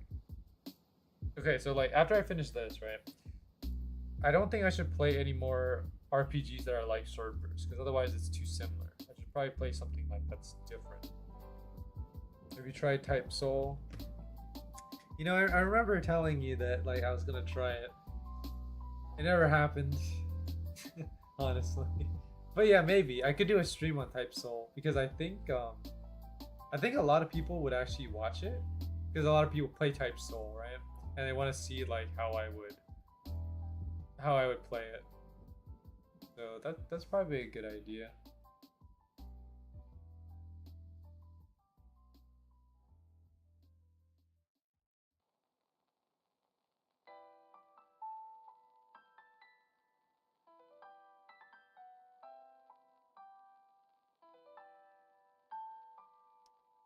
Type Soul. Type Soul is a big game.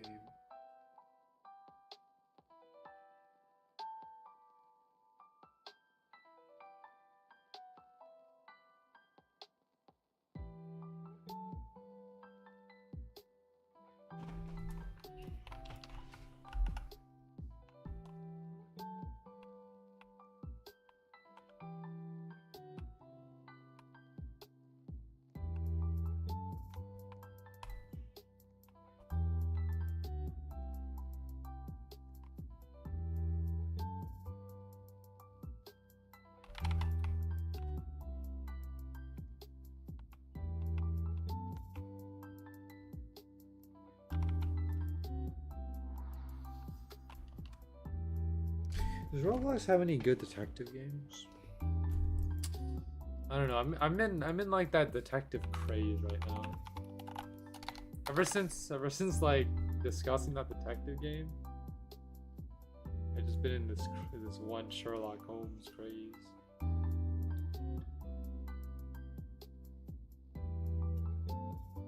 Okay, that is not a detective. You could stream Smash? I could do that, yeah. That is a possibility. Since I have online pretty much permanently at this point, because I'm doing the subscription, I could do that. I think if I were to stream Smash, I'd probably do maybe like half and half, like half Battle Arena and half Quick Play. I would like do some matches in the arena, like maybe have viewers join in. And then after that, just queue up for Quick Play and just see whoever I get. I'm not like, I don't know. I've been playing some Quick Play over these last couple of days. I can't. I think my win rate in Quick Play right now is like 60%. It's not great.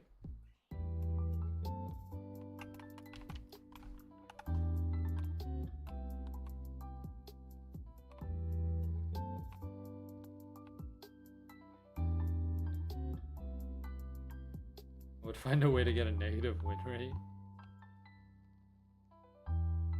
No, I mean, well, I don't know. Maybe there is a possibility for that. I can't say, you know, there's... I don't know. I know Josh has been practicing a lot, though.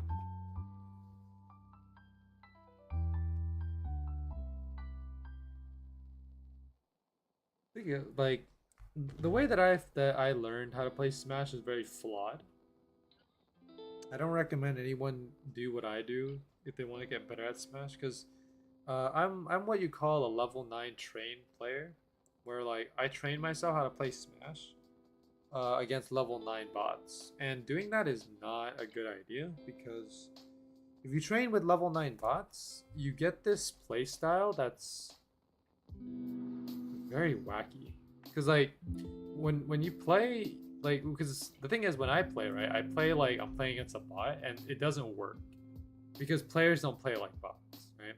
Bots go for the same move every time. They pretty much recover the same way. They do things that like normal players don't do, and in a bad way. Like they repeat the same moves, and then you find it like they're very predictable, and you just punish them for it. But if you try to punish a player the same way that you punish a bot, it won't work.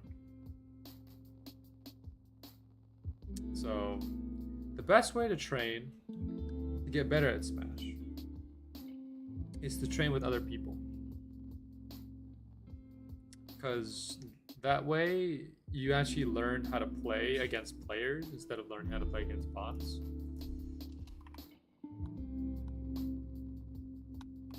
Now, like, I won't deny the fact that, like, you know, me training myself against bots did make me like you know, I won't deny that I have some skill in Smash, but it's not like it's nowhere near good.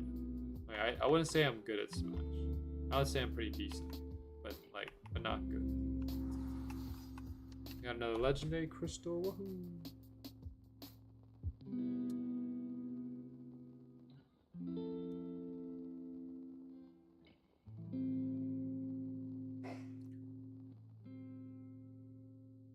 I think I mean, I don't know, it's a bit hard right now.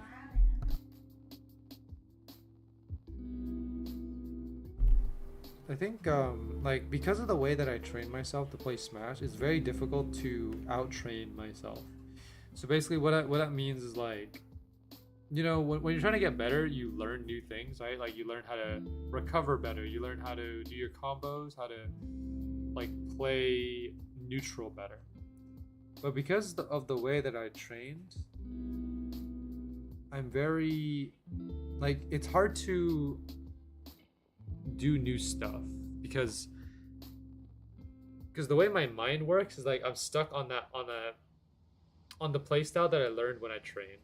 I can't like learn anything new. I can try to implement it, but in the end, at the end of the day, it always comes back to that flawed training method. And there's really nothing I can do about it.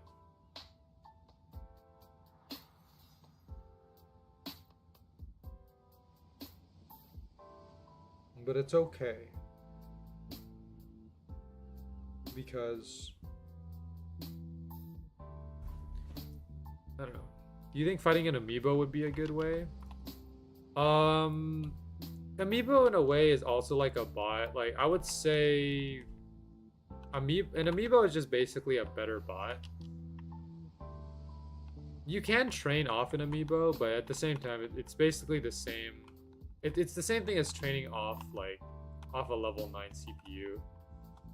But like, if the thing is, like, if you don't have any other option, then, you know, that's the only thing that you can really do. Because like, if you don't have online, the only thing you can really do is train off bots, and that's primarily the reason why I did it.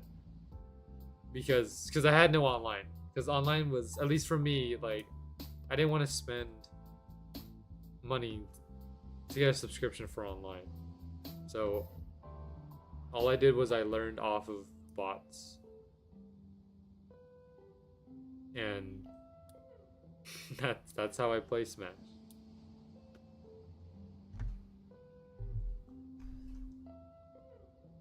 But the funny thing about Amiibo is that, like, so the thing about my Amiibo is that I know how to beat my Amiibo because I trained it, right? But the thing is, my Amiibo also knows how to beat me because I trained it. So it knows what I'm gonna do, but I also know what it's gonna do. So it's just so in a sense, it's just me playing against myself. So, which is why I win and lose against my amiibo all the time. Because it's just me playing against myself. I play against Kazuya amiibo, and that's just me. That's just well, it's just my Kazuya, but a little bit better. I don't know. I'm sure you'd beat me in all my experience because it's playing. See, I'm sure you still beat me in all my experiences from playing with a friend. I mean, it depends. Like, so okay, this is not a flex or anything, right? I'm not trying to like say that I'm like all that good, right? But so I have a friend. He like you guys have seen him a couple times here in the chat, also in the voice chat too. His name is Smash Twig, and also Josh as well, right? A game Josh. Smash Twig and Josh are the only people that have ever, and like I would include T-Man in there as well. But like Smash Twig, Josh, and T-Man are the only like people who have ever consistently beat me. Like because and this is coming from someone who like so you guys remember when I took a vacation twice, right? So I took a vacation over like in October and also in December. So in October I went on an international trip and I challenged my cousins, right, to Smash. And like I had a 100% win rate against them. I went over and then I took a state trip to Washington, and I also played Smash with my cousins there, and I also had like pretty much almost 100% win rate there as well. So like I think out of everyone that I know and that I've played, the only people that have been able to beat me is Smash Twig, Josh, and T-Man. They're the only three people who've ever been able to beat me. Everyone else, I have like pretty much a 100% win rate against. Again, that's not. I'm not trying to like show off or anything. I'm not trying to brag or anything. But compared to the people that I know, I'm doing pretty well. But obviously, like if I go to a tournament, right? If I go to a local tournament or even like some of the big tournaments, I would not stand a chance. I would probably lose in the very first round. I would get eliminated on the very first round that I played. I guarantee it. So right now, like I'm pretty compared to people that I know, I'm pretty good. Compared to like everyone who plays Smash, I'm like decent. That's like that's the best way to describe it. I lose. I don't have any experience in Smash. Got to play it a few times in school. Oh, okay, nice. Yeah, like the funny thing is though, like I do wanna like do a bit with someone where like if they like for some let's say like some person I know pulls up Smash, right? And they ask me, "You ever played Smash before?" I want to go up to them and say, "Nah, I never played it before," and then pull out my little Mac and just start hammering. Dude, it would be funny. I think it'd be funny. Like so I'd probably be asking him about the controls, like what does this button do? What's a tilt attack? How do I do smash attacks? And then like so I start off the match. So what I would do is I start off the match trying to learn the controls or act like I'm trying to learn the controls, and then say like, all right, I got it, and then I just start going. I just start going now. It'd be funny. I think it would be funny personally. So I don't know. All right, T-Man, this will be our last Mortis, and then we'll call it a stream. So looks like Holy Knight armor will take the cake this time. Holy Knight armor, but that's okay because we are going to be wearing the Chaos Plate since we got Chaos Plate. But you know, it could all change. We get Requiem here. I don't have to delete anything. But who knows? You know, like anything can happen. No, it's not that simple. All right, so yep, that's it. So we're gonna go ahead and delete our Holy Knight armor. We're gonna end the poll here. So just for context for anyone who doesn't know, I have to delete all the duplicates. So not only do I have to delete this one, I have to also delete this one that I have over here. Like, so the one that I'm wearing and also any duplicates. That's how deletions work. So yeah. So by the way, and the only way I can delete this is by wearing a different armor. So I have to wear this, and then I can delete it.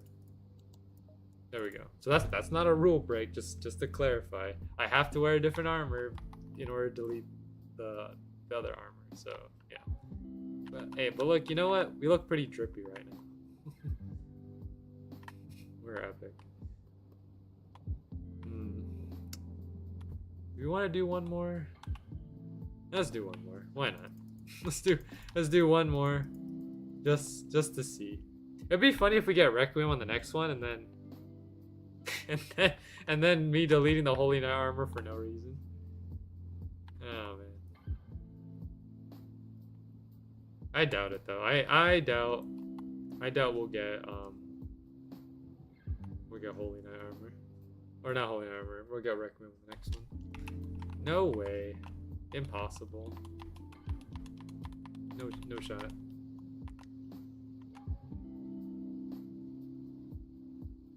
Yeah. You get what I'm saying, Nick. Yeah. I want to do that. Yeah, pretend I'm a beginner, but I'm not. Yeah, because I think it'd be funny. I don't know, dude. You just see some guy trying to learn the game, and all of a sudden he just starts beating you up. Like, you know, it's funny. Yo, I got a drop. It's legendary upgrade crystal. All right, that's enough.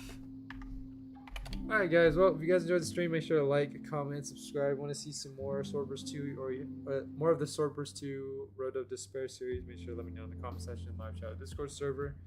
Special thanks to T-Man for hopping on and helping me out today, because I definitely wouldn't have been able to get any of the drops, like the Dragon Fang Scythe, Chaos, Hell Reaver without him, so yeah, thanks a lot for your help, T-Man. I appreciate it. And also, thank you everyone else as well for tuning in. Nick, Silver, T-Man, Atomic, Josh, Zombie, Dylan, Turdy. Thank you so much for tuning in. We'll be back with another stream on Wednesday, and hopefully we'll get Requiem then. But yeah, that's pretty much all we got today. Have a great rest of your day, and I'll catch you guys all in the next stream. Thank you.